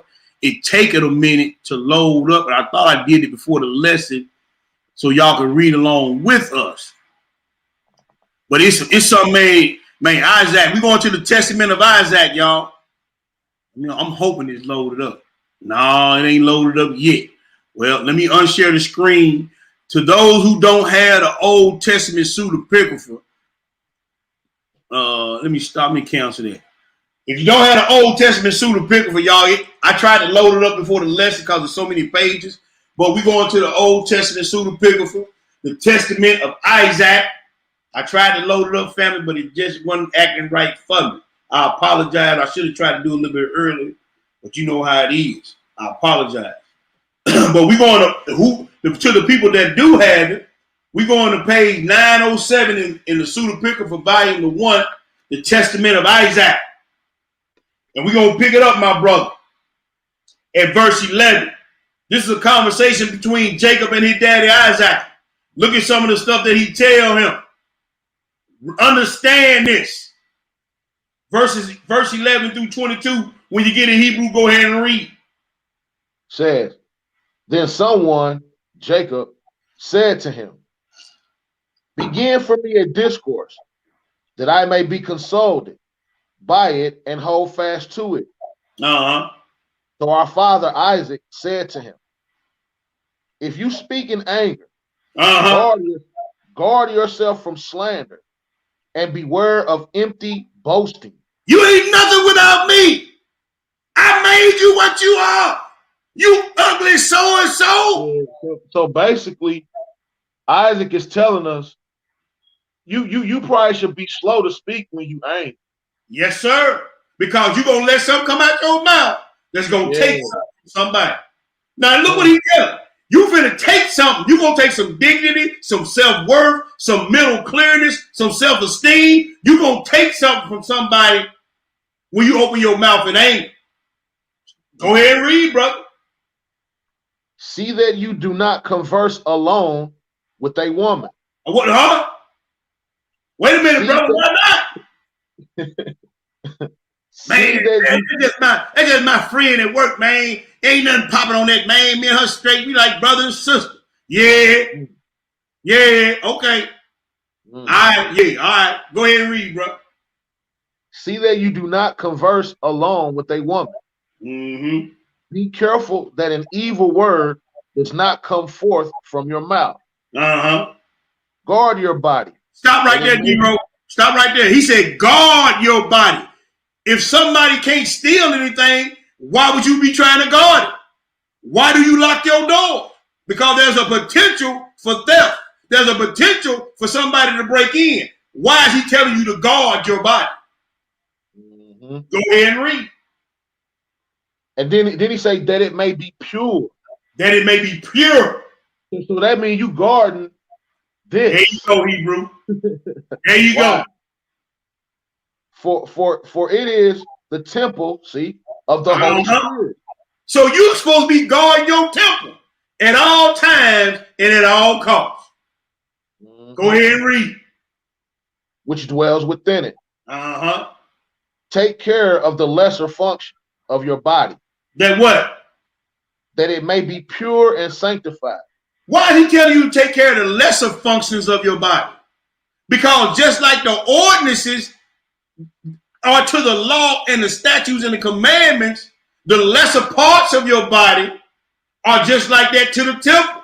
Those things that go unguarded, uncared for, unlooked for will cause your flesh and your mind to sin. Guard the things that you cannot see. The lesser part, nobody thinks about what's in between here in the temple. Guard your heart, your mind, your body, your soul with all diligence. Is what the scriptures say. Continue to read. See that you do not make sport with your tongue. See, that's that checking leg thing. That's that talking about. Man, I'm just playing. I'm just making sport, man. I'm just playing. See? Yeah. So ain't no playing, man. You see what I'm saying? Man, I'm just playing. playing. Man, I'm just playing. Don't make sport with your tongue. Continue to read, Hebrew. Lest an evil word go forth from your mouth. See, man, the Most High checked me on that this week, bro. Man, he just checked me. We steal people's self-dignity when we, man, that's an ugly joker right there. Man, that joker ugly. Man. You see that? You see what I'm talking about, Hebrew? Yeah. You got a thief in your temple, bro. We done got thieves. We done let thieves in up here. And they done crept in unaware. See, these are things that people in these scriptures, people don't know that's in there. Go ahead and keep reading, brother. It says, beware of stretching out your hand to what you do not own. Don't steal. Go ahead and read. Do not present an offering when you are not ritually clean. Wait a minute. There go the ordinance again. You know why you shouldn't offer up an art when you're not ritually clean? Because if you're not ritually clean, you can't come before the Most High anyway. Because he told the high priest to wash their body and wash their clothes, did he not? Lest ye die. Lest ye what? Die. That's what he said before you come to the temple. No, I'm saying before you come to the temple, you had to wash. They had to wash themselves. That's it. Hey man, and unless you even ritually clean, you will die. That's why I tell the joker coming up. We did the tire lesson. Joker thought I was just talking about coming up, not having no deodorant on and stinking and stuff. Man, everybody can't concentrate on the word all that going on. You coming up smelling like Limburger cheese, man. Everybody concentrate with all that going on, man. This stuff in the book, man. Go ahead and read. Says, bathe yourself in water when you intend to approach the altar. That's right. Do not mingle your thoughts with the thoughts of the world. What? Do not mingle your thought with the thoughts of the world. Guard your ear gate, your eye gate. Watch who you talk to, who you rap with, all that. All right. Don't mingle your thoughts. You got some family members that you know worldly, and they gonna be talking about is worldly stuff. Why is you always around them? I'm just laying out there playing, bro. Teach.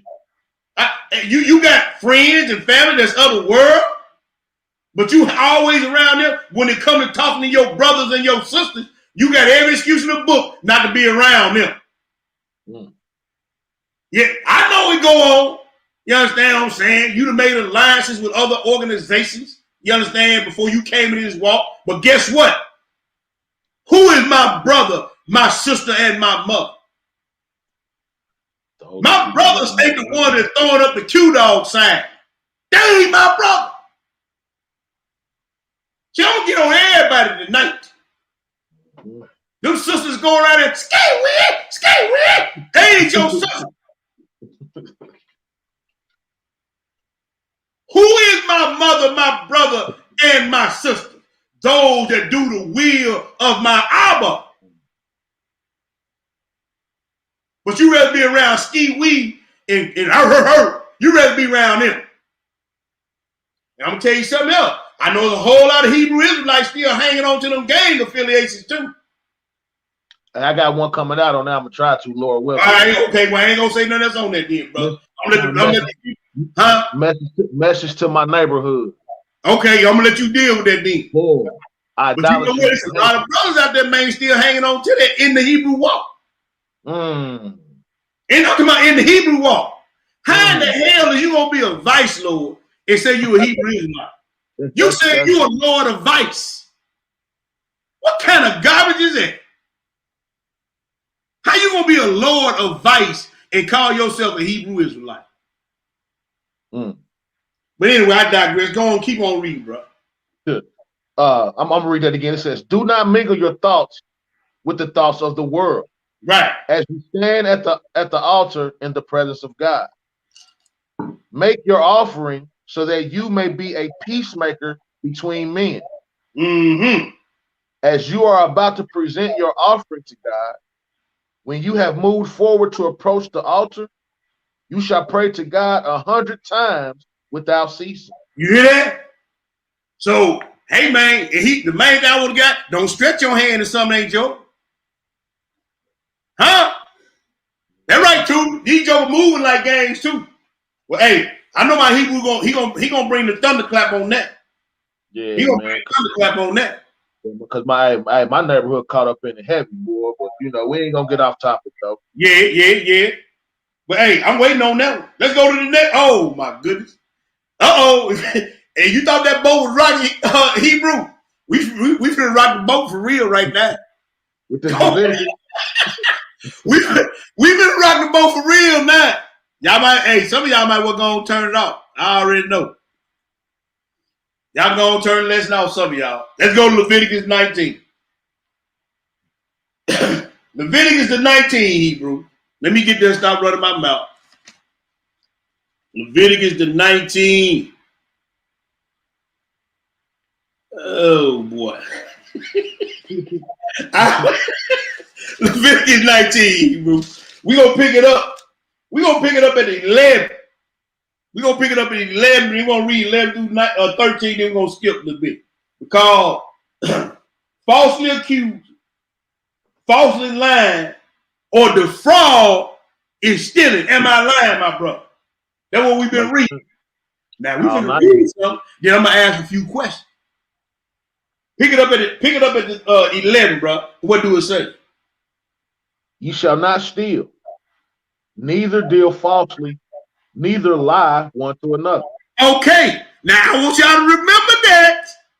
You should not steal, neither deal falsely, neither lie to one another. Now we're finna deal with the family now, bro. We're gonna deal with the family unit. Is that all right, my brother? We're gonna dig into this family unit now. Because there's a whole lot of it's gonna be a whole lot of criminal investigations got to be had on the judgment day. Because a lot of people didn't purge themselves. A lot of people didn't lie. A lot of people didn't dealt falsely. A lot of people didn't defrauded one another. It's going to be a whole lot of criminal investigation got to be had.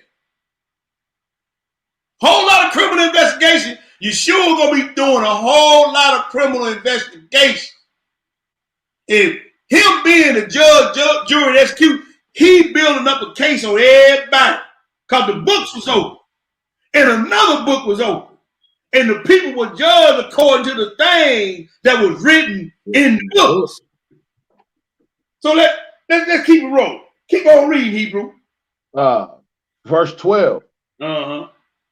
And ye shall not swear by my name falsely. Oh, there was another one. All that the Most High spoken, I was going to say it, I'm going to do and be obedient. Keep on reading. Neither shalt thou profane the name of thy God. I am the Lord. Wait a minute. How can you lie or swear falsely or profane the name of the Most High Power? By doing opposite of what he told you to do and all that you promised to do. We finna get into that. Go ahead and read. Verse 13. Uh-oh. Thou shalt not defraud thy neighbor. Uh-huh. Neither rob him. The wages of him that is hired shall not abide with thee all night until the morning. Hold up. Wait all night till the what? Morning. Oh, take a pause for the call and walk with your brother for a minute. Go to 1 Corinthians 75. I want to bring this point home. This is a little bit off script, y'all. This one in the lesson. But hey, every time I read that scripture, it's one of the first things he brought to my mind when I first read this scripture. 1 Corinthians 7. You hear me? Read that one verse, brother. What, verse 1? Verse 5. Read verse 5. Read verse 5. Defraud ye not one the other. Huh? Defraud ye not one the other. But I got a headache. My head hurt. I'm tired. I worked all day. You stealing, man. Keep reading, Hebrew. Because it say, except it be with consent 4 times. Go ahead and read. That ye may give yourselves to fasting and prayer, and come together again, that Satan tempt you not for your Now read verse 4 so they can get the full rip of what what kind of defraud he talking about.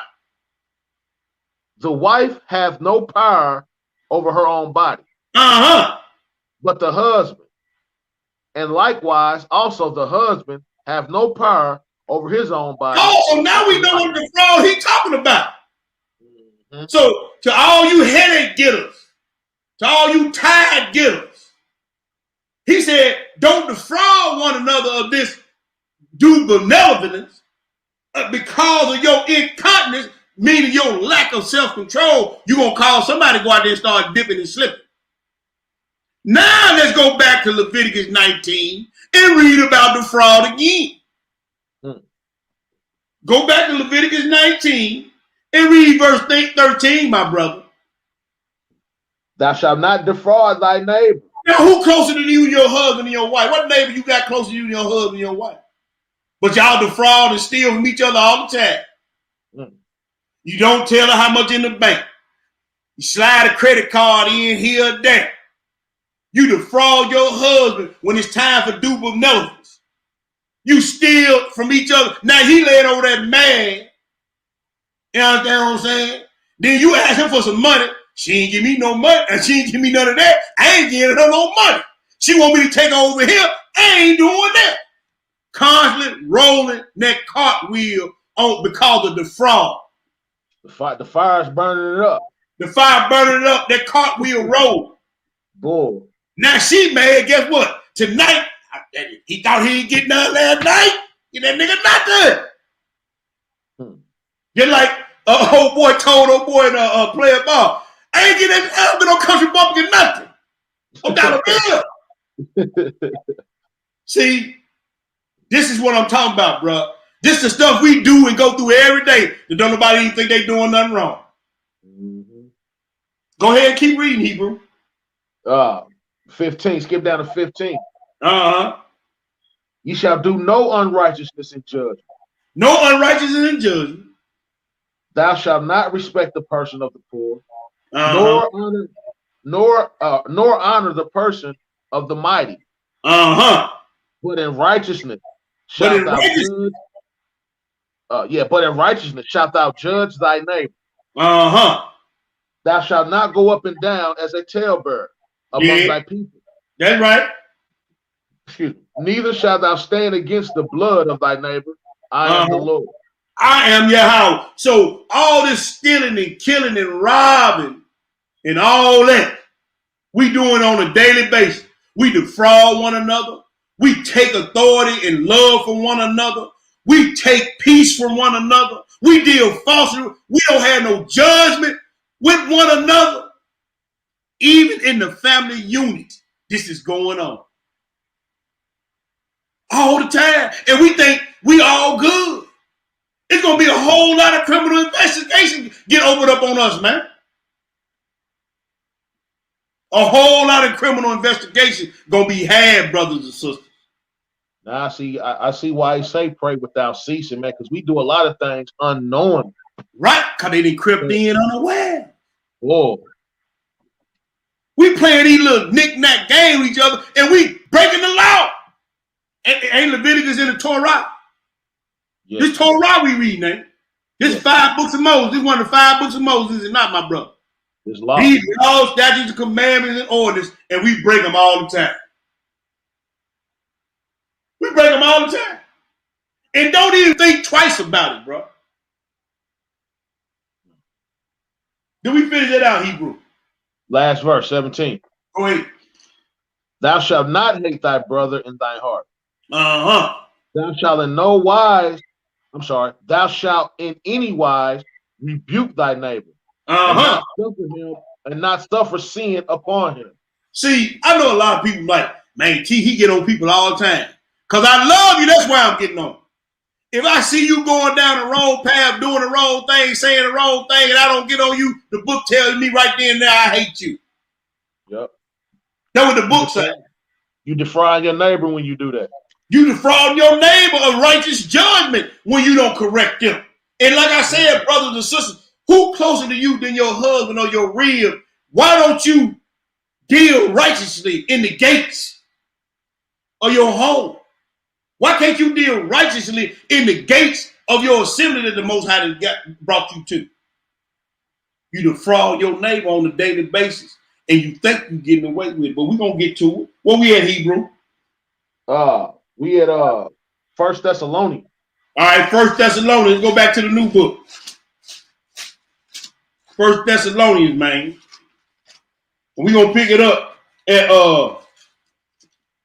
man, 1 Thessalonians, to take from 4. And we're going to pick it up at 4 through 9, brother. When you get it, Hebrew, go ahead and read.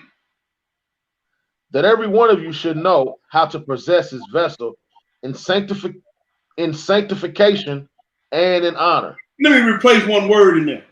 That every one of you should know how to possess your temple in sanctification and honor. Go ahead and read. Not in lust of concupiscence. Yep. Even as the Gentiles, which know not God. See, yeah, follow them Gentiles again. Go ahead and read, Hebrew. That no man go beyond and defraud his brother in any matter. I don't care if it's monetarily, physically, spiritually, mentally, emotionally. You shouldn't be defrauding your brother or sister in any manner. So whether it be the assembly, the marriage, the brotherhood, sisterhood, whatever, you shouldn't be defrauding one another. Because you're a thief when you do that. Go ahead and read, Hebrew. And this is why. Look what's going to happen. Because the Lord is the avenger of all such. Yes, sir. As we also have forewarned you and testified. Mm-hmm. For Yah have not called us unto uncleanliness. But what? But unto holiness. Yes, sir. He therefore that despiseth not man. But what? But Yah. Oh, so when you defraud, that means you despise God. So whenever you in a situation of defraud anybody about anything, you despise the word or the face of the Most High God. I want y'all to let that soak in. Okay. I want y'all to let that soak in, brothers and sisters. And that's because that brother that you defraud is in the image. Thank you. Of the Most High. That's why. That's why. That's right, Hebrew. Hallelujah. Oh. Go ahead and read, Hebrew. Where we at? 8? Yeah, 8. In 8, yes, sir. Who has also given unto us his Holy Spirit. That's right. But as touching brotherly love, ye need not that I write unto you. Mm-hmm. For ye yourselves are taught of God to love one another. Now, do I need to elaborate on that? Y'all know what to do, but ain't even doing that what you know to do. Let's go to the next place. Malachi. Let's go to the book of Malachi. Now, this really for the family unit. Y'all, we talking about the fraud and stealing and all that, but I'm finna bring this home. And I know some of these brothers finna get mad, but I really don't care. Let's go to Malak or king. Malachi is Malak in Hebrew, or Malek means king, or Malachi means the messenger of the king. Angel. You understand what I'm saying? Just give y'all a little Hebrew. Just go check behind you, brother.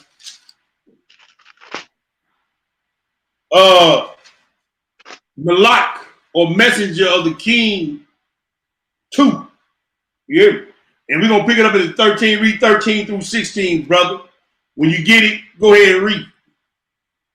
And this ye have done again, covering the altar of the Lord with tears, with weeping, and with crying out, insomuch that he regardeth not the offering anymore. For he was good with all at your hand.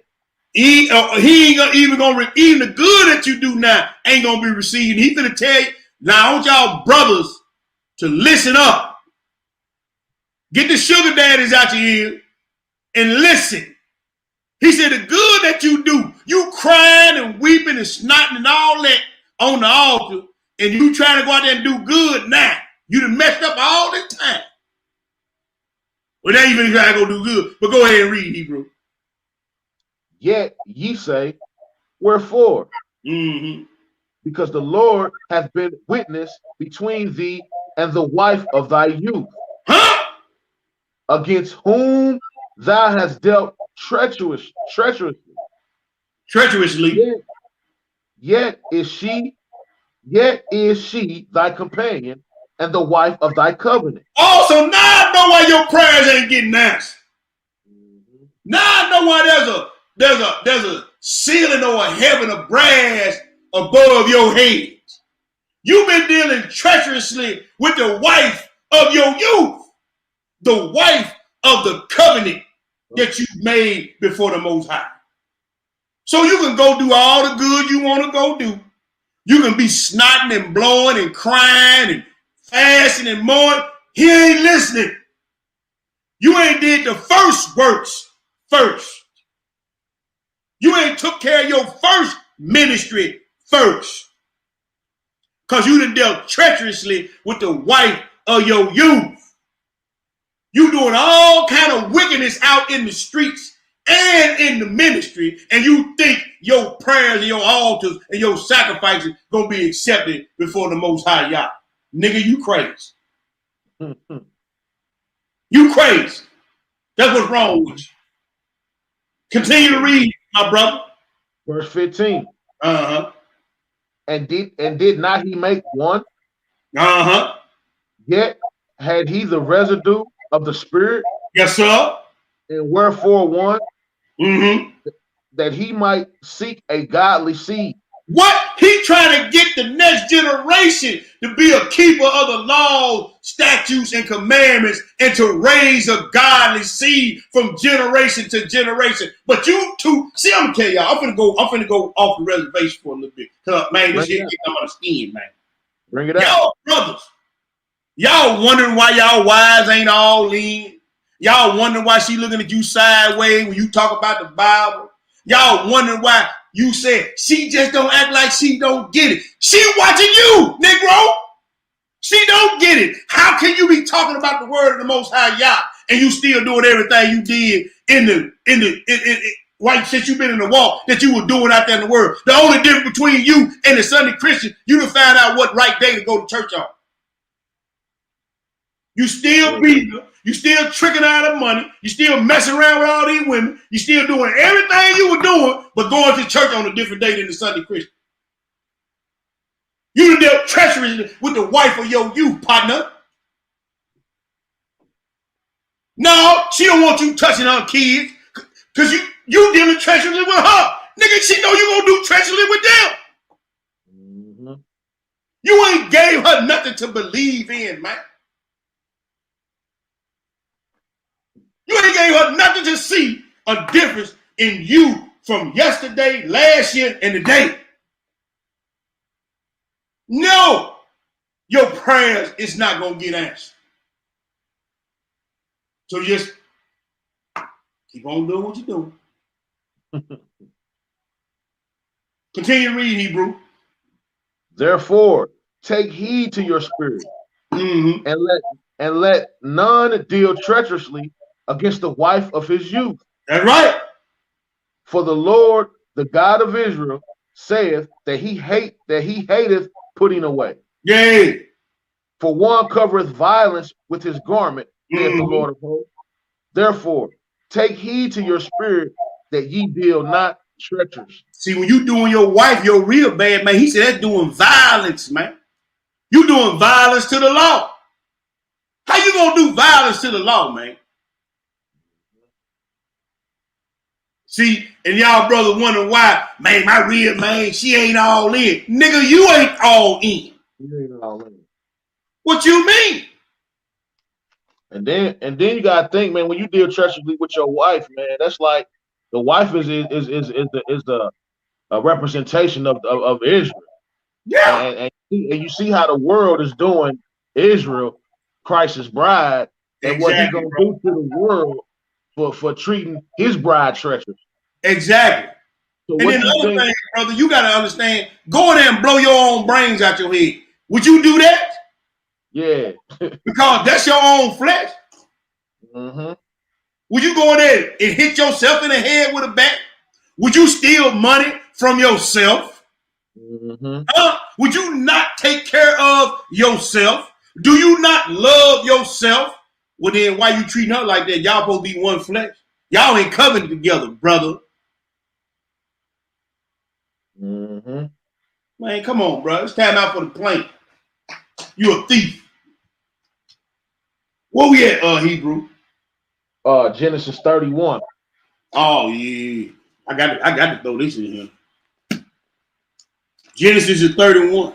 Cause see, hey, it's a like I said, whole lot of people gonna be found out.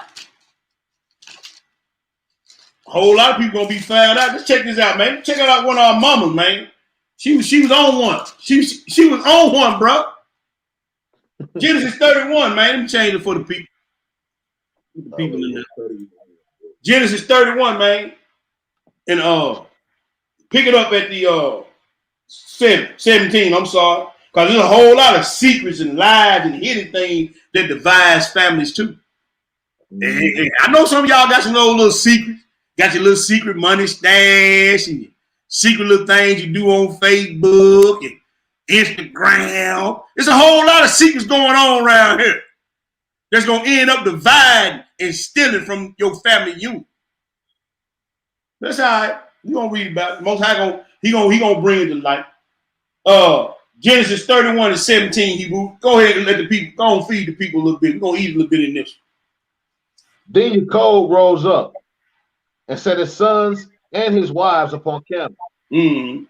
and he carried away all his cattle and all his goods which he had Mm-hmm. gotten, Yeah. the cattle of his getting which he had gotten in Pandaramat. Pandanaran. Pan, Pandanaran. Pandanaran. There we Mm-hmm. go. Pandanaran. Yeah. For to go to Isaac his father in the land of Canaan. Mm-hmm. And Laban went to shear his sheep. Go ahead. And Rachel had stolen the images that were her father. She did what? Stole the images that were her father. So Rachel, one of the mothers the mother of Benjamin and Joseph, then stole some of her father's idols. Now look at what's finna happen here, y'all. Go ahead and read, Hebrew. And Jacob stole away unawares to Laban the Syrian. So she's And stealing and he's stealing. Because before a man would take the daughter from the house, they supposed to let him leave with a celebration. But Jacob understood how Laban was, which he was slick. He was a slickster too. But he stole away, and she took some of her father's stuff when they stole away. Now he finna think Jacob stole his stuff. Now you finna have beef in the family now. Go ahead and read. and that he told him not that he fled. Uh-huh. So he fled with all that he had, and he rose up and passed over the river and set his face toward the Mount Gilead. Mm-hmm. And it was told to Laban on the third day that Jacob was fled. And he took his brethren with him and Mm-hmm. pursued after him 7 days' journey. Now he hot. He coming after his son-in-law and his two daughters and his grandkids. Go ahead and read, Hebrew. Dang, where was You in verse 23. 23? Yep. Okay, yeah. And pursued after 7 days' journey. Okay. And they overtook him in the Mount Gilead. So they rolled down on Jacob, man. Go ahead and read. Mm-hmm. And God came to Laban the Syrian in a dream by night and said unto him, take heed that thou speak not to Jacob, either good or bad. Mm. Then Laban overtook Jacob. Now Jacob pitched his tent in the mount, and Laban with his brethren pitched in the mount of Gilead. Right. And Laban said to Jacob, what hast thou done, that thou hast stolen away unawares to me, and carried away my daughters as captives taking with the sword. Mm.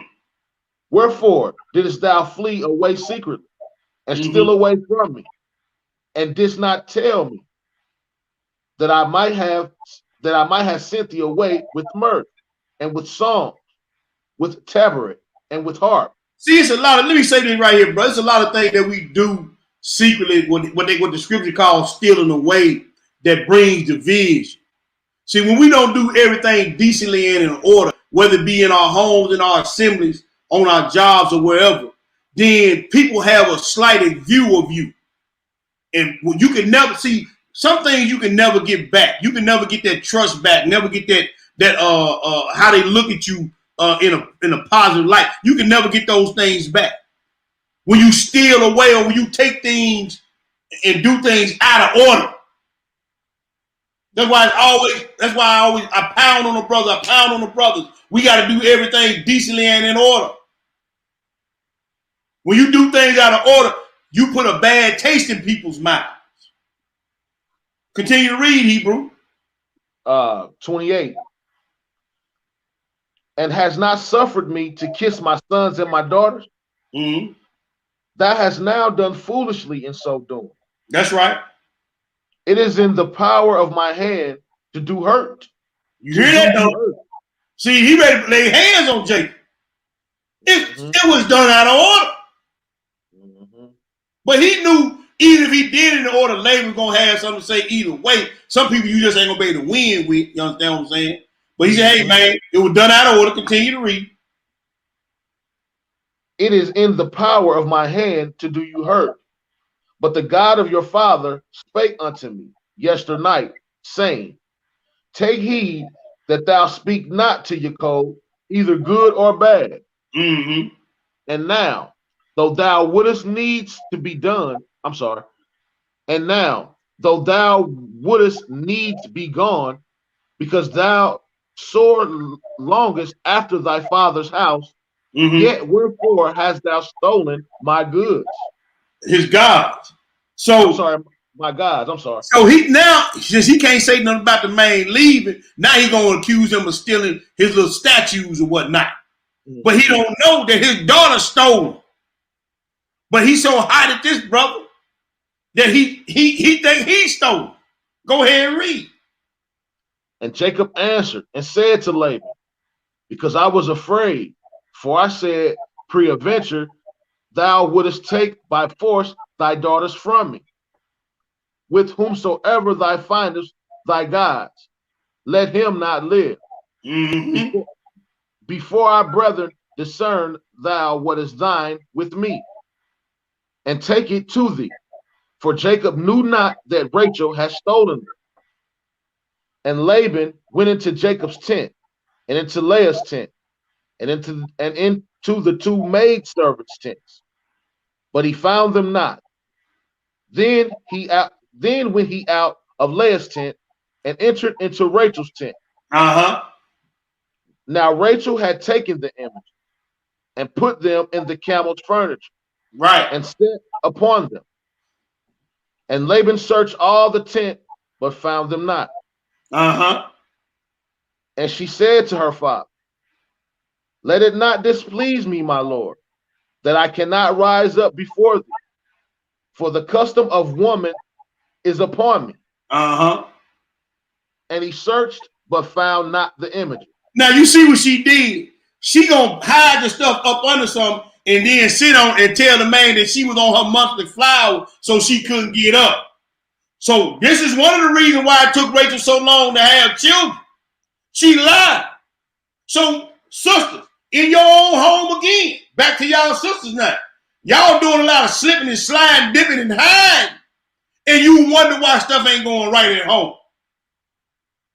You the fraud, you stealing, and you lying. And like I said, it's gonna be a whole lot of criminal investigations opened up. She done took something that was not hers, and stole, and then she lied on top of that. See, right, stealing, killing, and lying, like we read in that Jeremiah, brother. I mean, when you read this in the Hosea, it said by stealing, killing, and lying, blood touches blood. Sin on top of sin.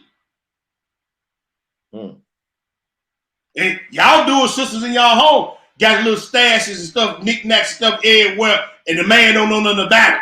Well, what if he leave me? Why are you worried about it? If you trust in the Most High Yah. See, all the foolish are going to get cut out. Mm-hmm.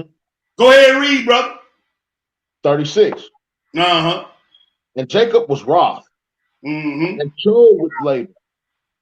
And Jacob answered and said to Laban, what is my trespass? Mm-hmm. And what is my sin that thou hast done so hotly pursued after me? Whereas thou hast searched all my stuff, what hast thou found of all thy household stuff? Mm-hmm. Set it here before my brother and thy brother, that they may judge betwixt us both. Skip down to 43. Now we're gonna drop that right now. All I want to show in there how lies and stuff and secrets divide family, because it went on that hey man, the man left, but he was 40 hot when he left.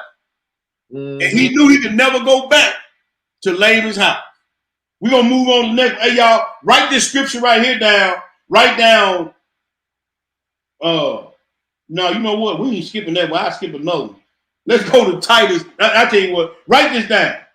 Titus chapter 2, verses 1 and 8 is about the young brothers and sisters being taught false ways or false narratives, or by not teaching them that. Write that down. Excuse me. We're going to go to that first Esdras, my brother, for the sake of time. All right. We're going to go to that first Esdras. We're going to go to first Esdras. Y'all write that Titus 2, 1 through 8 down. We're going to first Esdras. And this is Zerubbabel winning the favor of the king. But I want you to, I want to read what he said about the sisters and brothers, the trap that we can't fall in. You understand what I'm saying?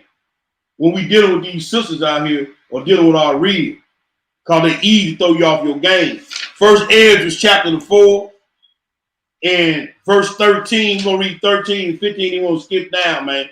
This is Zerubbabel. His time to talk out. He's one of the three bodyguards, and the king said, "Whoever gives him a riddle that can't nobody solve or can solve, then he gonna grant them a wish." Zerubbabel won, but this is part. Look what he uses as a riddle or an analogy. First Esdras 4, and we're gonna read 13 through 15, brother. When you get it, go ahead and read. Then the third, who has spoken of women and of the truth, this was Zerubbabel, began to speak. O ye men, it is not the great king, nor the multitude of men, neither is it wine that excelleth. Mm-hmm. Who is it then that ruleth them, or have the lordship over them? So let me explain. One of the brothers said it was king. The other dude said the multitude of men. The other dude said it was wine that ruled over me. Nah, this everybody throwing their little hat in the ring, but Zerubbabel said, "I'm going to tell y'all who really ruled over the men that called me in the earth." Go ahead and read, Hebrew. Are they not women? Are they not who? Are they not women? Continue to read. Women have borne the king and all the people that bear rule by sea and land. Uh-huh. Even of them came they. Mm-hmm. And they nourished them up that planted the vineyards, mm-hmm. from whence the wine cometh. He said, so y'all say king, but the women bear the king, and they raise the king. Y'all say the wine, but the women bear the ones who plant the vineyards. Go ahead and read. Verse 17. Mm-hmm.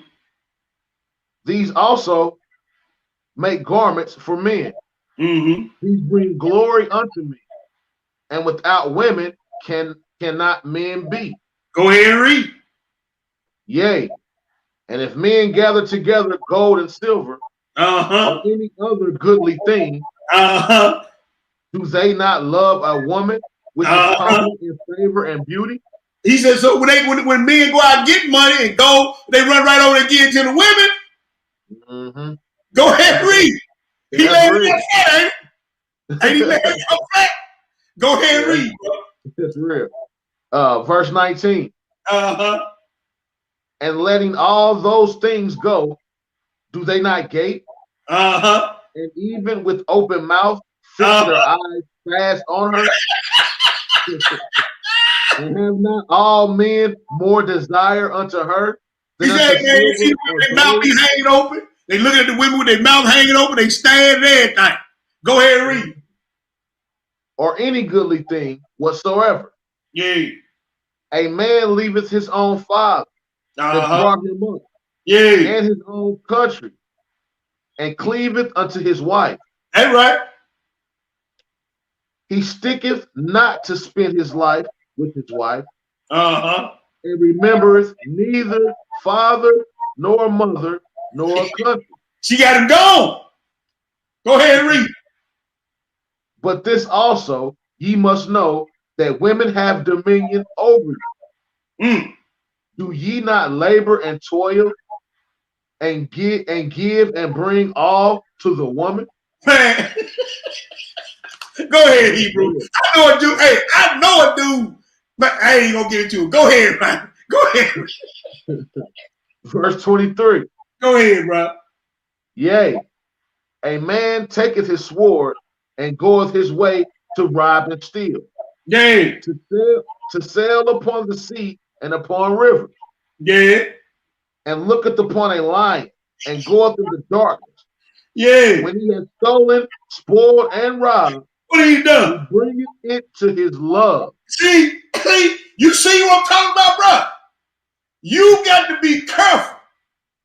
This man robbing and stealing and killing. He going against wild beasts. He going in dark places. He don't care. All for this woman. Go ahead and keep reading, man. Wherefore a man loveth his wife better than father or mother. Yea. Yea. Many there be that have run out of their wits for women. You hear that? Many there be that lost their mind for these women, man.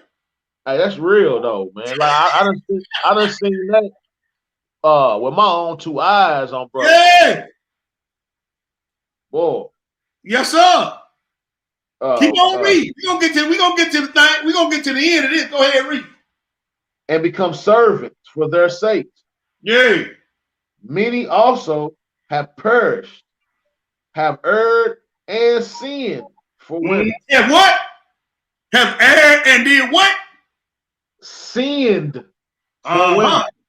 Now we get into this thing where you starting to get into stealing and robbing and killing and defrauding and stealing your words from your neighbor, which is your real, because you doing things out of the character of the law for this woman. Go ahead and read, Hebrew. I think that was it. That was it. 27. Yeah. That was it. Read that 27. Many have also perished, have erred and sinned for women. For women going outside of what the law has said. They done it all for a sister. Now, let's go to Micah, and then we're gonna probably cut this. What time is it? We got a little time. I'm gonna try to keep as much as it's in there, but we gotta cut some of this, bro. I tell you what. Yeah, let's go to Micah. We're gonna eat that. We're gonna eat that Micah. Go to Micah. We ain't got that many left though. Huh? There ain't that many left. Yeah, you're right. We're gonna try to get it all in there. Go to Micah. Y'all hang in with us. Don't go nowhere. We're going to Micah the 7th. Now, you just heard about this one dude, how he fell for this woman, how he did with this woman, right? So now we finna get some instruction on how to deal with that and how to act. Micah the 7th. I know this ain't gonna be no problem with the sister, but I don't care. Because they ain't writing nothing in none of these books, brother. Mm-hmm. We just reading the scripture. Just reading it. That's all we doing. All we doing reading. You got a problem with call the Most High. Don't call T Boogie. I don't want to hear it. I don't want to hear it. All you gonna hear is the busy tongue. Micah verses chapter 7, verse 2 through 6. What it say? The good man is perished out of the earth, And there is none upright among men. There is none upright among men. They all lie in wait for blood. No, some of them lie and wait for blood. They all lie in wait for blood. Uh-huh. They hunt every man his brother with the net. See, we always looking to do evil to one another. We always looking to do evil, man.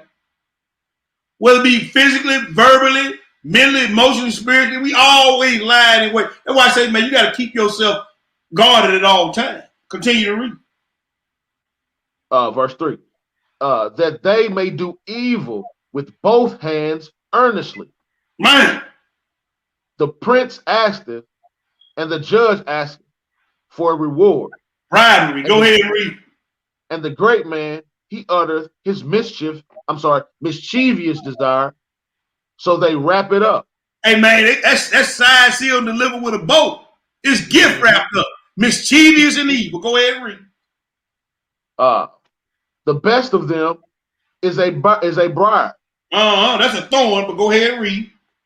The most upright is sharper than a thorn edge. Yes, sir.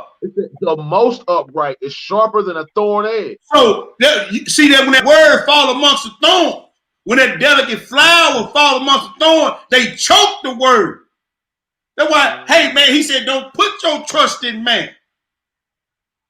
That's why people be telling me, hey, man, look, I ain't all praise to the most. I lie and slip up tomorrow. I don't know. I fall the map tomorrow. Yeah. Hey, don't be, hey, brother, I ain't nobody. That's hey, for real. I ain't nobody. Yeah. But a joke, well, I ain't getting there. Keep on reading. I almost said something. Go ahead. The day of the watchman and thy visitation cometh. Mm-hmm. Now shall be their perplexity. That's right. Trust ye not in a friend. Trust ye not in a friend? Put ye not confidence in a guide. In what? Keep the doors of thy mouth from her that lieth in thy bosom. Brothers, y'all can't tell her everything. I know that's your rib and everything, man, but I'm reading script. Read that again, that last part again, D-Ro. So they hey, get your hearing aids, turn them up. Go. I know they ain't gonna feel good, some of y'all sisters. I know y'all ain't gonna like that, but I don't care. You understand what I'm saying? Read that again, D-Ro. Keep the doors of thy mouth from her that lieth in thy bosom. Now, you got a problem with it? Get on the main line and call Jesus. Now, brothers, you've been admonished by the words of the Most High. You can't tell her everything, man. They minds are not built like yours. They go straight to emotion. Yep. They go straight to emotion, and they gonna say something gonna get you off your square. That's why you can't tell them everything. Mm-hmm. Now that ain't my word. That's the words of the Most High. Now, if you know more than the Most High, then you gonna do your thing. It's a reason why he said what he said. We just read it over there at the edge. Did we not, my brother? Yeah, hey, men are error, men are sin for women, man. Yeah, we got ready. You think I put that in there for nothing? Mm-hmm. Put the two and two together, and then you tell me what you gonna come up with. Now you know more than the Most High, then you go about your business. And then, brothers, when you do that, you steal it from yourself. Exactly. You stealing peace from your house, everything else. There you go. Let's go to Jude, man. Oh, I got the verse 6. Oh, I'm sorry. Go ahead, bro. For the son dishonoreth the father. Uh-huh. The daughter rises up against her mother. Uh-huh. The daughter-in-law against her mother-in-law. Uh-huh. A man's enemies are the men of his own house. Oh, that's where Yeshua quoted that from. Yep. So when you tell and run your mouth, brother, to every little thing that you know you're real, then all this dishonoring come to your house. All this disobedience come to your house. All this division come to your house. Because you putting your trust in flesh. Boy, hey, the chat room quiet now, D-Roll. I used to see about 4 or 5 comments. I see 2 comments up in here, brother. This is a Band-Aid lesson, man. I don't see no more comments flying. People, Nick Roman, turn this off, bro. people thinking, oh man, I done messed up. I believe they turned this off, man. I don't care. The Most High hear me. Boy, The Most High here. Turn it off. Jude, the one.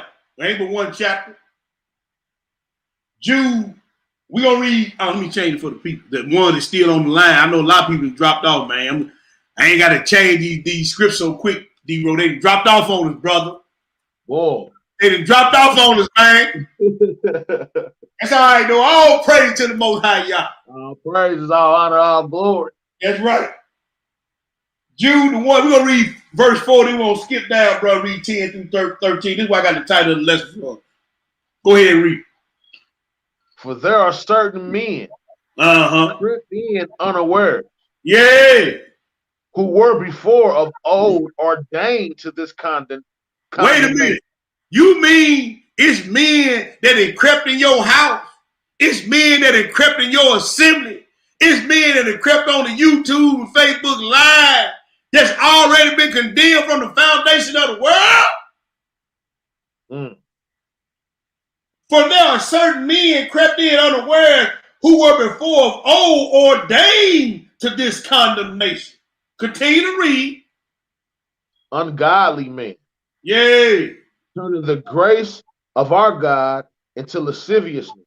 Oh, so you done turned, because he didn't whip your butt right out the gate, that grace he showed you, you done turned to where you just out of control now. You done do what you want to do now. The grace of our God into lasciviousness. Go ahead and read. And denying the only Lord God and our Lord Jesus Christ. Skip down, brother, to verse 10 and continue to read. But these speak evil of those things which they know not. Yeah, I know y'all gonna be speaking evil of Micah in that first age. I already know. Because you don't know nothing. Go ahead and read. But what they know naturally, as brute beasts, in those things they corrupt themselves. I got my own mind. I don't need nobody to tell me nothing. I got my own mind with a strong, independent black woman. Man, that nigga can't tell me nothing. He ain't doing half the stuff he reading about. I know. It's all right. It's all good. Go ahead and read. Woe unto them. For they have gone in the way of Cain. Oh, you're a murderer. Yes.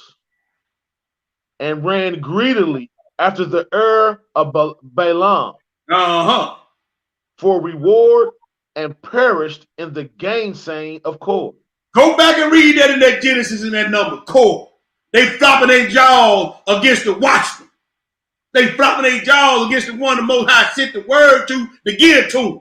So you go in the way of Cain, brothers and sisters.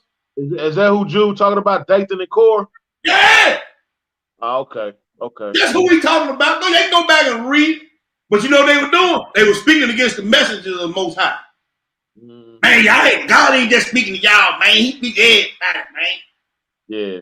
And got their tops hit. They done went in the way of Cain and Dathan and Kor, flopping them jaws. Go ahead and read. Verse 12. These are the spots in your feast of charity. Wait a minute. So they show up at the feast, though, D-Ro. He said they spots in your feast. So that means some of these jokers be at the feast and crept in unawares at the feast? So now we know why stuff be going on at the feast. Because you got those spots in there. Now I know why I don't see no healing going on, D-Ro. Now I know why I don't see no beasts getting resolved, D. Because we got spots in the feast. They done crept in unaware. We got thieves in the temple, brother. We got thieves in the temple. Bring it out, brother. Bring it out. Now I know I don't see no marriages being reconciled. Children being obedient. We got spots in our feast, brother. We got spots in our assemblies. We got spots in our home. Somebody need to do a whole lot of cleaning up. Get these spots out of here, man. Mm-hmm. Go ahead and read. Feast days coming up too. Yes, sir. When they feast with you, feeding themselves without fear. Clouds they are without water. Cloud without water. Carried about of winds. Uh-huh. Trees with whose fruit withereth. Uh-huh. Without fruit, twice dead. Twice dead. Plucked up by the roots. You hear what he said? They twice dead. You Like, dead here, and you gonna be dead forever in a lake of fire. He said, plucked up by the roots. They only good for fuel for the fire. That's all you good for, fuel for the fire. You twice dead, and you think you getting in. But go ahead and read, bro. Raging waves of the sea, foaming out of their own shame. Wandering stars, to whom is reserved the blackness of darkness forever. That's hard. That's hard hitting that, man. Yeah, he just teaches hard points of light. That's what he's telling you. Yeah, that's hard hitting that. I'm trying to see where I'm gonna cut this at, bro. Go to Matthew the 13. We're gonna read something. We might skip that second piece. Go to Matthew 13. Go to Matthew. Y'all walk with it just a little while longer, y'all.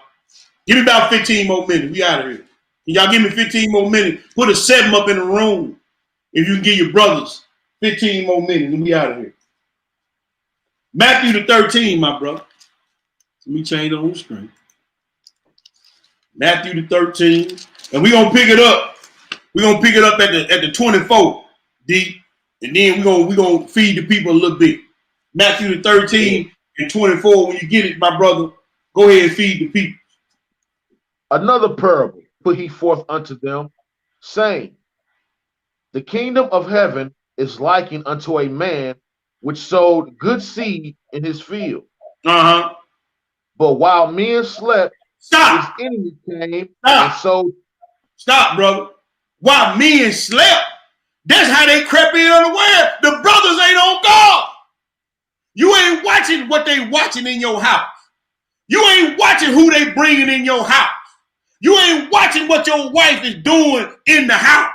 You ain't watching what the members are doing in the assembly. You ain't watching what you let in your eye gate, your ear gate. While men slept, men crept in unaware. You ain't watching. Watchman. You supposed to be the watchman, the vanguard of the nation, Negro. You ain't watching.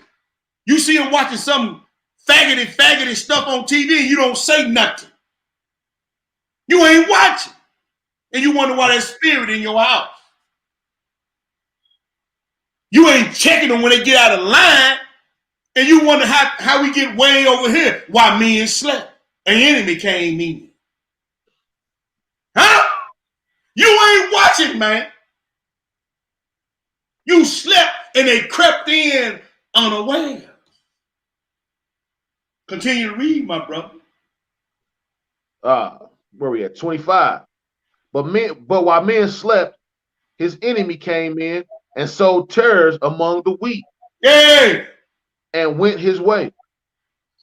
But when the blade was sprung up, fruit, and brought forth fruit, then appeared the tares also. Yeah. So the servants of the householder came and said, hold on. So the servants of the householder came and said unto him, Sir, didst not thou sow good seed in thy field? That's right. From whence then has it tares? He said unto them, an enemy has done this. Who? An enemy has done this. So if the enemy worked through you, if the enemy worked through your wife, if the enemy worked through anybody in the assembly, you know who they working for. Yep. It may be you, hell, I don't know. You may be working with the enemy. Because when contentions only come through pride, am I right, my brother? Yes, sir. Contentions only come through pride. Who the first one to show pride? Satan the devil. Okay. You can argue with me all you want. You can't argue with them scriptures. I tell folk that all the time. You can argue with me all day long. You can't argue with them scriptures. Mm-mm. Go ahead and read, Hebrew. The servant said unto him, wilt thou not then that we go and gather them up? But he said, nay, lest while ye gather up the tares, ye root up also the wheat with them. Mm-hmm. Let both grow together unto Yes, the sir. harvest. Yes, sir. And in the time of the harvest, I Uh-huh. will say to the reapers, Uh-huh. gather ye together first the tares, Yeah. and bind them in bundles to Yes, sir. burn them.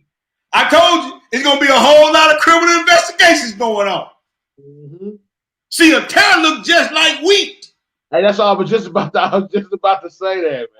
I It can't looks see, just like wheat. look, D, I can't see the tares in the wheat. They look just like they growing up together. Mm-hmm. I know somebody who can see. Yeah. It's going to be a whole lot of criminal investigations going on. He tells you in Isaiah 10, he said, and what will you do on the day of your, he said, I'm going to make a full inquisition of all your words. He said, and what will you do in the day of your visitation? Mm-hmm. Continue to read, brother. But gather the wheat into my barn. Yes, sir. Skip down to 38. Skip down at 38, brother. He's about to explain it. He said, the Yeah. field is the world. The field of the world? The good seed are the children of the kingdom. Yes, sir. But the tares are the children of the wicked one. Yes, sir. The enemy that sowed them is the devil. That's right. The harvest is the end of the world, and the reapers are the angels. There it is right there. Simple and plain. Simple and plain. It's simple and plain. Where we going now, brother? Hey, we're going to skip that 2 Peter. Y'all write down 2 Peter chapter 2. Read it down through the 14, then skip and then read 18 through 22. It's talking about how people despise rulers and authority. We can get into that on the marriage tip, but we ain't going to do that. I want to go to this Joshua. We're going to go back to the record. We're going to this Joshua. We're going to go back to the record.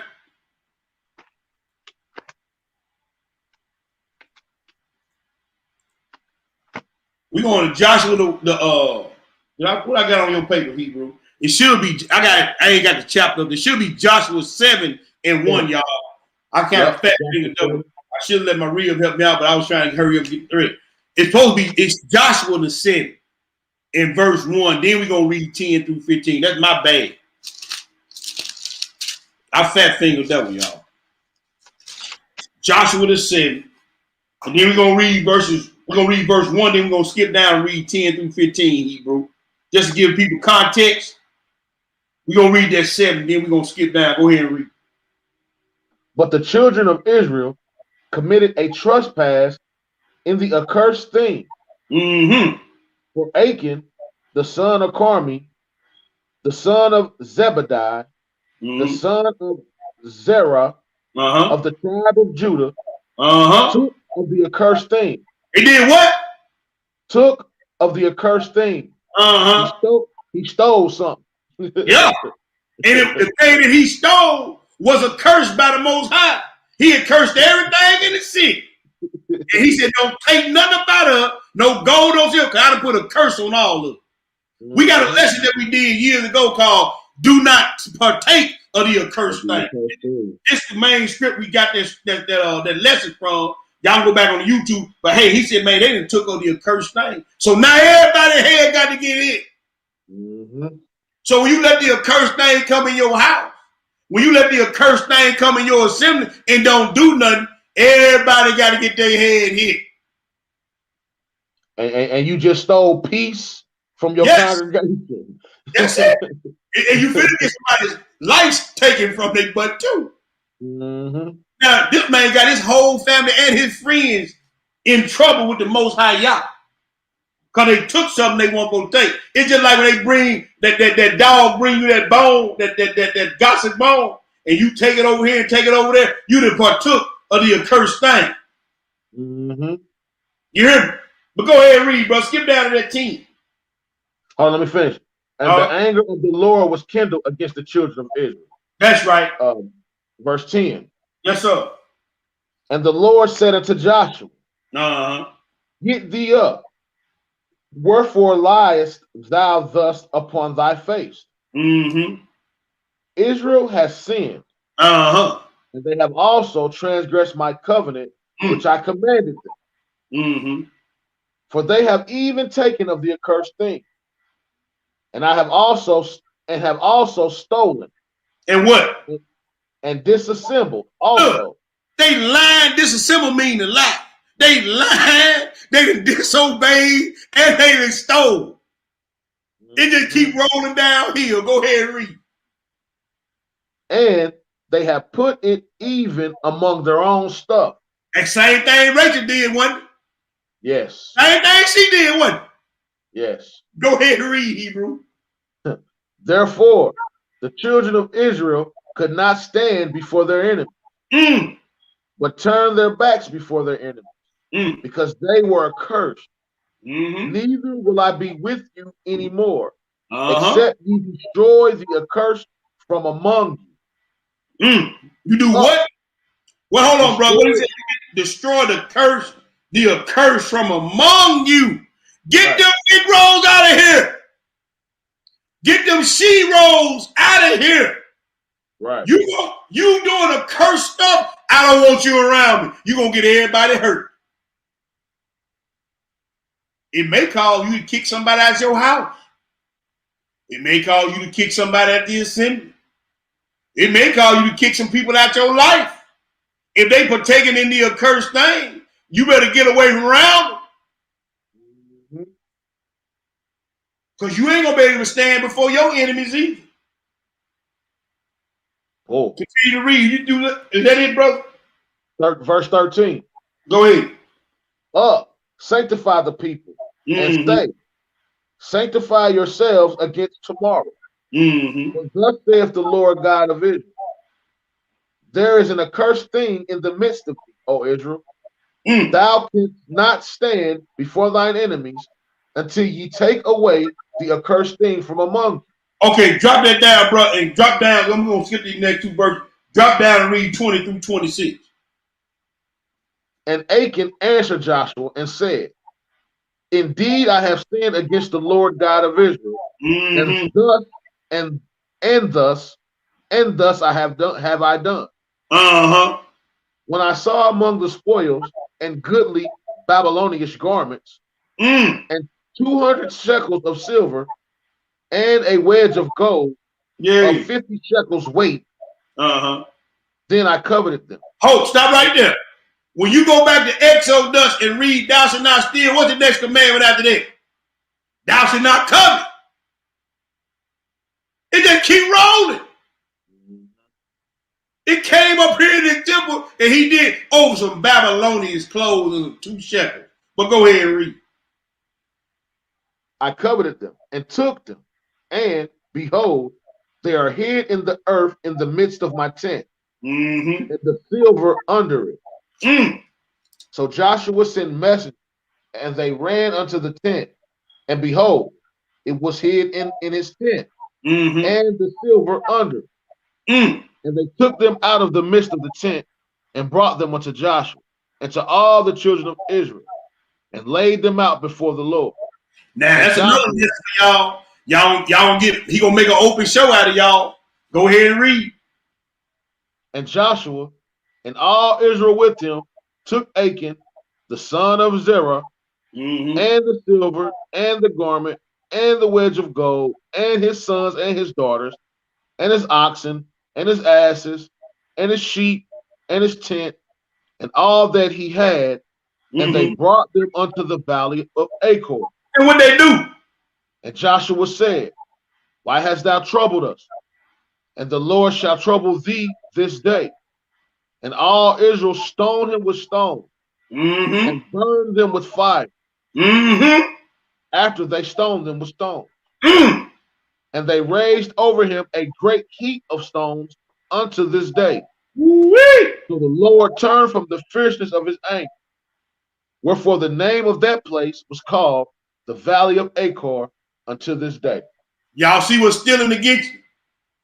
You gonna get your head hit and everybody head in the family hit.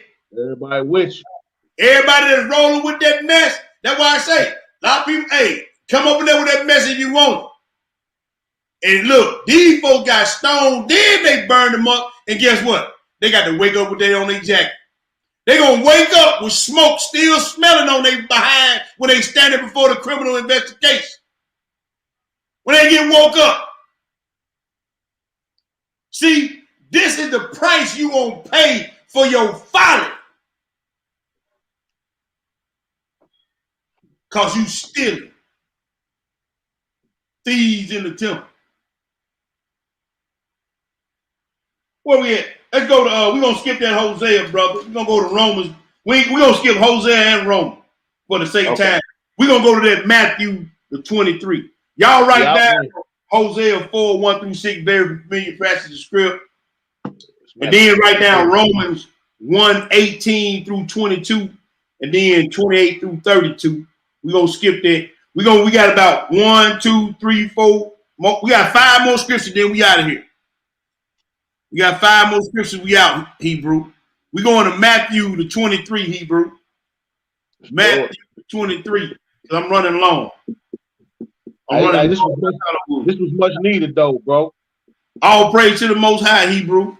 Yes, it was. All praise, for his wisdom, knowledge, and understanding. Yes.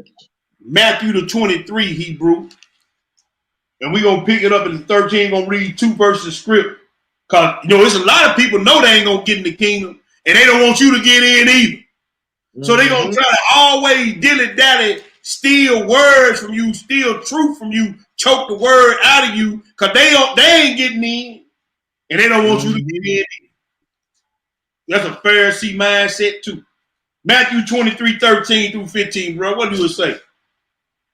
But woe unto you, scribes and Pharisees, hypocrites, for ye shut up the kingdom of heaven against men. For ye neither go in yourselves, neither suffer ye them that are entering to go in.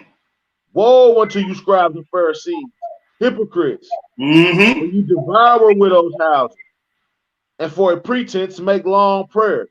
Therefore ye shall receive the greater damnation. Yes, sir.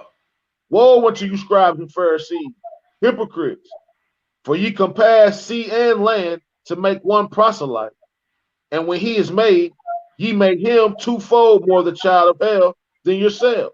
They ain't getting in. They don't want you to get in. Then they even, the one they teaching, they end up worse than they were. They done stole the word from their neighbor. They ain't getting in. They don't want you to get in. Who that sound like? Don't that sound like Satan and the devil? So when that brother, that sister come to you with that folly, with that gossip, with that contention, with that pride, get away from them. Whoa. Because they ain't getting in, and they don't want you to get in. Go to Wisdom of Solomon, Hebrew. And we got 3 more after this. Deceiving your own Savior. You think they're going to be all right. You think they okay. But you deceiving your own self. Wisdom of Solomon, the 1. Let me share this screen real quick. I know a lot of people ain't got the apocrypha. I got it for you. I'm going to go to here. Let me go to Wisdom of Solomon, the 1. And we're going to pick it up at verse 7, Hebrew. Let me get that for the people. Yeah.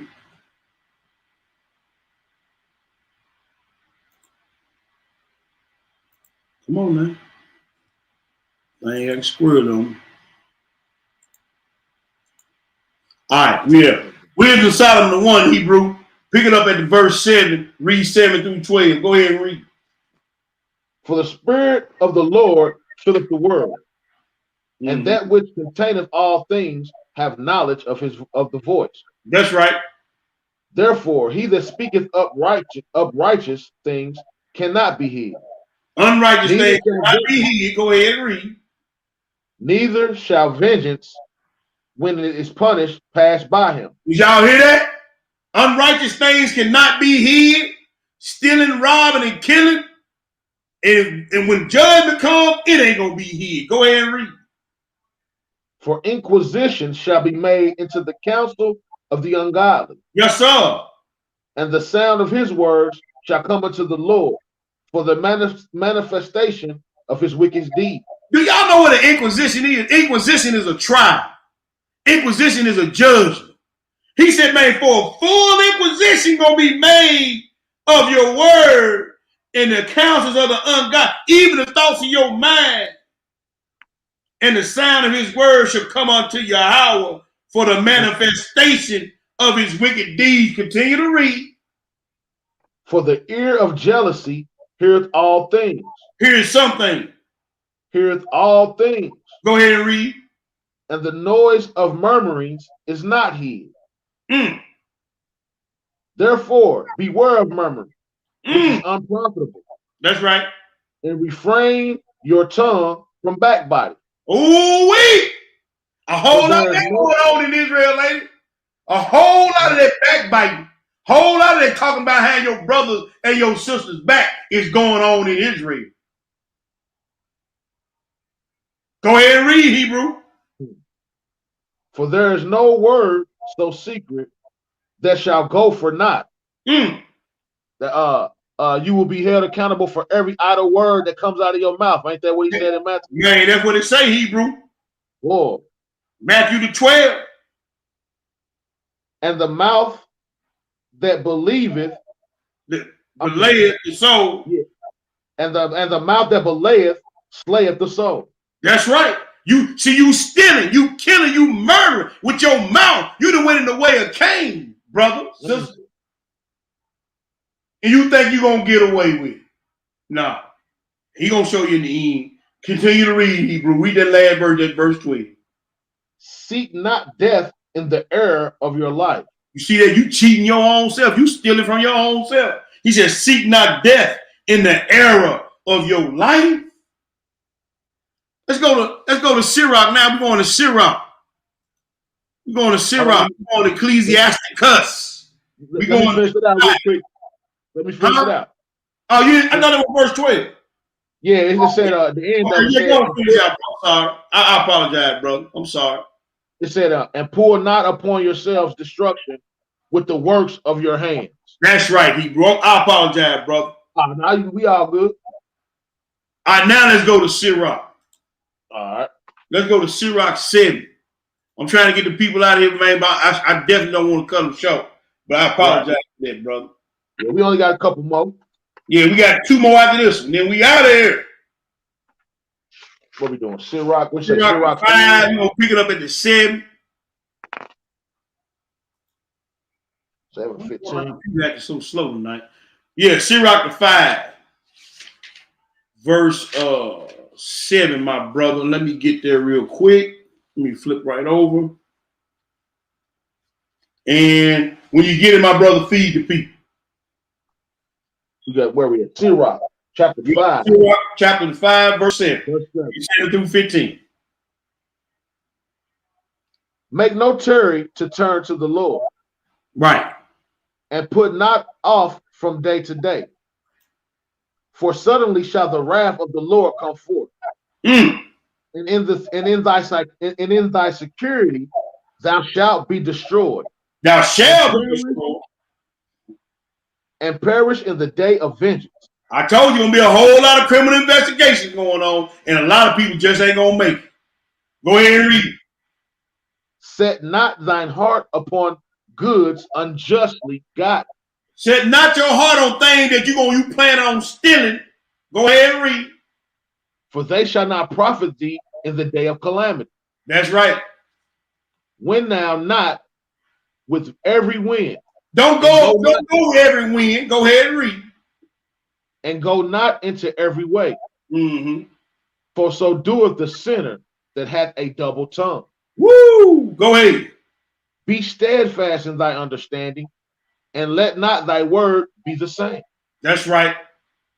Be swift to hear. Be swift to hear. And let thy life be sincere. And with patience give answer. Don't speak out of anger. Give your answer in patience. Go ahead, brother. If thou hast understanding, if you got answer thy name. If not, lay thy hand upon thy mouth. Shut your lips, man. If you don't know what you're talking about, put your hand over your mouth, brother, sister. Go ahead. Honor and shame is in his talk, That's right. and the tongue of man is his fall. We still read about that tongue, ain't it, D-Ro? And that's gonna be Yes, your sir. fall, your downfall, that flopping your jaws all the time. Yeah. Go ahead, Hebrew. Be not called a whisperer, Uh-huh. and lie not in wait with thy tongue. Yay. For a foul shame is upon the thief. You see, he equating your mouth and stuff you saying from stealing from people. Yeah. You stealing dignity. You stealing friendship. You stealing authority. You stealing peace. You stealing self-esteem, self-worth. Your mouth is causing you to steal from yourself and from other brothers and sisters, and you don't understand. But he said in the last day, I'm gonna make a full inquisition, man, and I'm gonna get you, partner. Mm. That's good. That's heavy, bro. Continue to read, Hebrew. Says, for a foul shame is upon the thief, Mm. and an evil condemnation upon the double tongue. Yes, sir. Be not ignorant of anything in a great matter or a small. You heard that? Let's go to the next to the last plate, brother. Let's go to the next to the last plate. Let's go to the Sirach. We go back to the Sirach, man, for the people. We going to Sirach. Y'all, excuse me, I'm going crazy with wheel. We going to Sirach to 41. We going to Sirach 41. They're like, what is he doing? We going to Sirach 41, and we going to verse 12. We gonna read 12 through 21, my brother. And then we're gonna skip down. When you get it, my brother, go ahead and feed the people. Have regard to thy name. Have regard to your what? Have regard to thy name. If man ain't got his name, your name mud around here, your name mud around here, sister, you ain't have no regard to it, but go ahead. For that shall continue with thee above 1,000 great treasures of gold. Go ahead. A good lie hath but few days. A good life had but a few days. But a good name endureth forever. That's right.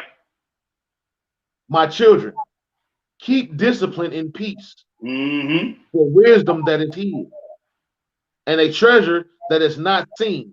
What profit is in them both? That's right. A man that hideth his foolishness is better than a man that hideth his wisdom. Therefore, be shamefaced according to my word. That's right. Show some humility. Go ahead. For it is not good to retain all shamefacedness. Neither is it altogether approved in everything. That's right.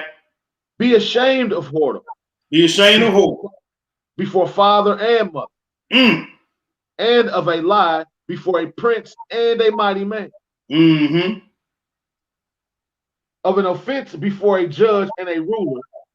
Of iniquity before a congregation and people. Of unjust dealing before thy partner. And did y'all hear what he said? You need to be ashamed of an offense before a judge and a ruler, and you need to be ashamed of iniquity before the congregation, before your brothers and sisters. You ought not want to be found in iniquity before your brothers and sisters. And then it said of unjust dealing between a partner or a friend. You need to be ashamed of that, man. Go ahead and read, brother. And of theft. In regard of the place where thou sojournest. And in regard of the truth of God and his covenant. That's right. And lean not with thine own elbow upon the meat. And of scorning to give and take. Oh, go ahead and read, Hebrew. And of silence before them that salute thee. Anybody speaking, you need to have a common enough sense to open your mouth and speak back. Instead of stealing that peace and that brotherhood or that sisterhood, instead of, I ain't speaking to that nigga. I ain't speaking to her. You better be ashamed not to open your mouth, being silent when somebody come by and salute thee. Go ahead, brother. And to look upon an harlot. Brothers, be ashamed to look upon a harlot. Like I said, don't get caught up on that iPhone, that Samsung, looking at something you ain't got no business, and he gonna put your business out in the street. Go ahead, brother. And to turn away thy face. You want me to skip 21? No, read 21, then skip down to 24. I'm sorry. Okay. And to turn away thy face from thy kinsman, or to take away a portion or a gift, or to gaze upon another man's wife. That's right. So that's right. Go ahead, skip down to 24, brother. So shalt thou be truly shamefaced and find favor before all men. That's right. Let's go to the last place. Because one thing you better not do is to go along to get along. That's being a spiritual thief. We're going to read about that. Let me stop the screen share, brother. Then we go back to that, then we get to the last script. Get the last script in. This is the last one, y'all. We're going to go out with a bang. Psalm 50. Psalm 50, brother. I hope everybody was edified. I pray that the Most High was glorified through the reading and dispensation of His Word tonight. I pray that this helped somebody, through some things that sometimes we don't always catch, brother. That spiritual thievery, that emotional thievery. You understand what I'm saying? That we have betwixt one another in our day-to-day life, man. A lot of stuff we let slip through the cracks. And those small foxes begin to destroy the vine, brother. And that's what I was hoping to bring to the people tonight. Yeah, you brought that out. All praises to the Most High. Psalm 50. We're going to read the 16 through 22, brother. And we're going to hone in on verse 18 before we get out of here. Is that all right, my brother? It's all good. All right, start at the 16, my brother, and feed the people. But unto the wicked, God said, What hast thou to do to declare my statutes, or that thou shouldest take my covenant in thy mouth? Seeing thou hatest instruction and casteth my words behind thee. You see that? When you go against the word of the Most High and you don't do what He's saying, you constantly go against it, you doing this to the word of the Most High. You say, man, oh, that's what you doing. You throwing His word behind your back. Man, I don't hear all this, man. Yeah, I know what it's saying there, man, but I don't hear it. Go ahead, brother. Verse 18. Now, this is what we're going to hone in on. Verse 18, what it say? When thou sawest a thief, then thou contendest with him. When you saw somebody doing something wrong, saying something wrong, acting a certain way that was contrary to the script, whether it be son or daughter, husband or wife, brother or sister, assembly member or assembly member, when you saw a thief, you went along with him.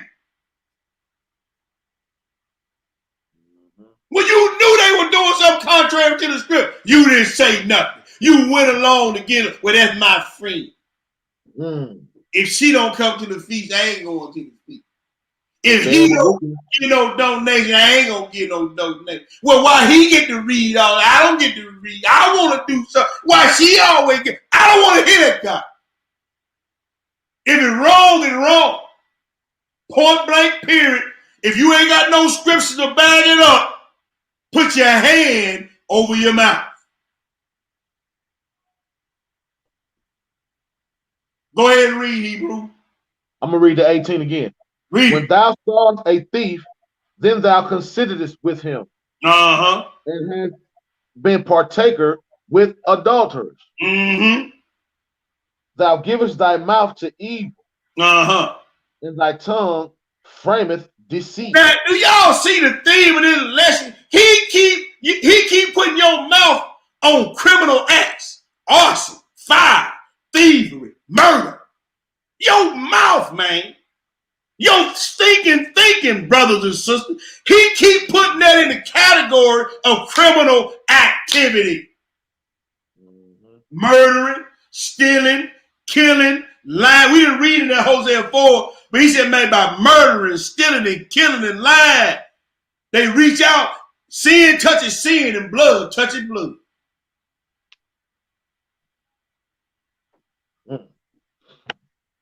Read it again, bro. Thou givest thy mouth to evil, and thy tongue frameth deceit. Go ahead, brother. Thou sittest and speakest against thy brother. Mm. Thou slanderest thy own brother, thy own mother's son. I know a lot of y'all do that on the phone all the time. Don't tell me I'm lying. Y'all know I ain't lying. Go ahead, brother. These things hast thou done, and I kept silent. I kept what? I kept silent. But what? Go ahead. Thou thoughtest that I was altogether such one as thyself. But I will reprove thee.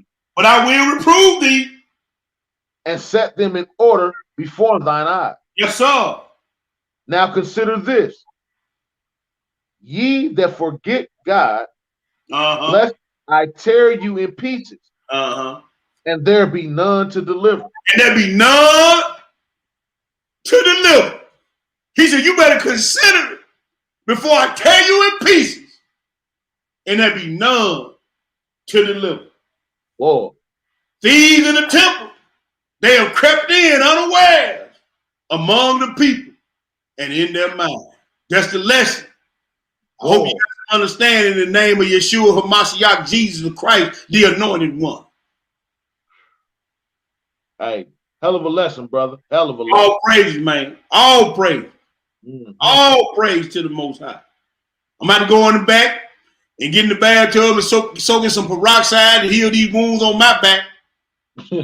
Boy, slice it nice like Ginsu knives up here, bro. Hey, you and me both, man. I'm about to go say a prayer on my rib after this. All praise to the Most High, brother. But got a few announcements, not a whole lot, just a few announcements. We got I think Brother Ward and TJ is on deck tomorrow at 1 p.m. Y'all make sure y'all tune in, hear what the word of the Most High to put in them brothers' mouth. I think Ward is doing the lesson. I think TJ reading, if I'm not mistaken. Y'all make sure y'all tune in tomorrow at 1 o'clock. We got feast day coming up. We got Passover and unleavened bread coming up. If y'all want to get involved in it, man, look, we begging y'all, pleading for y'all to come down, fellowship with your brothers and sisters. We want to meet our brothers and sisters. We want to fellowship with our brothers and sisters, man.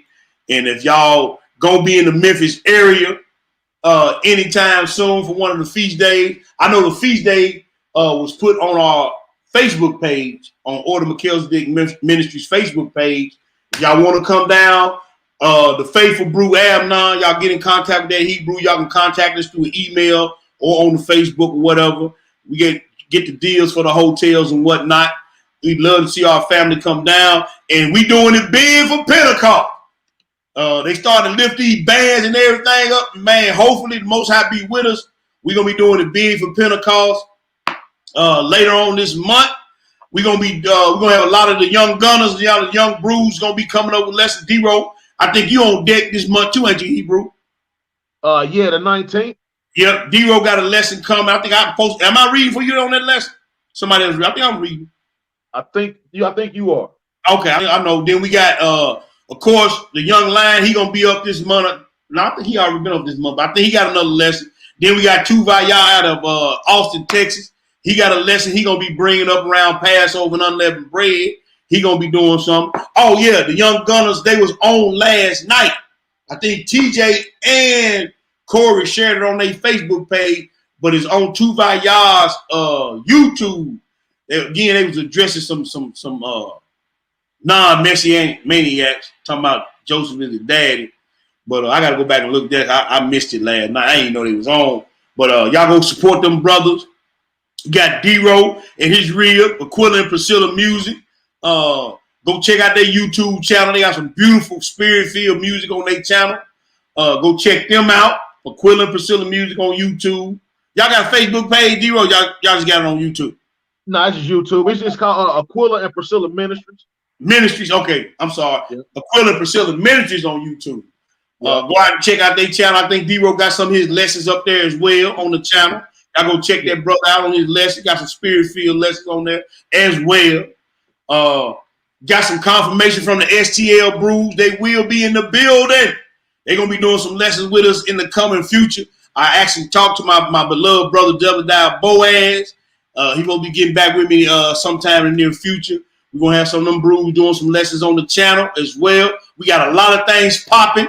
You understand what I'm saying? Got a lot of things popping. Most High moving.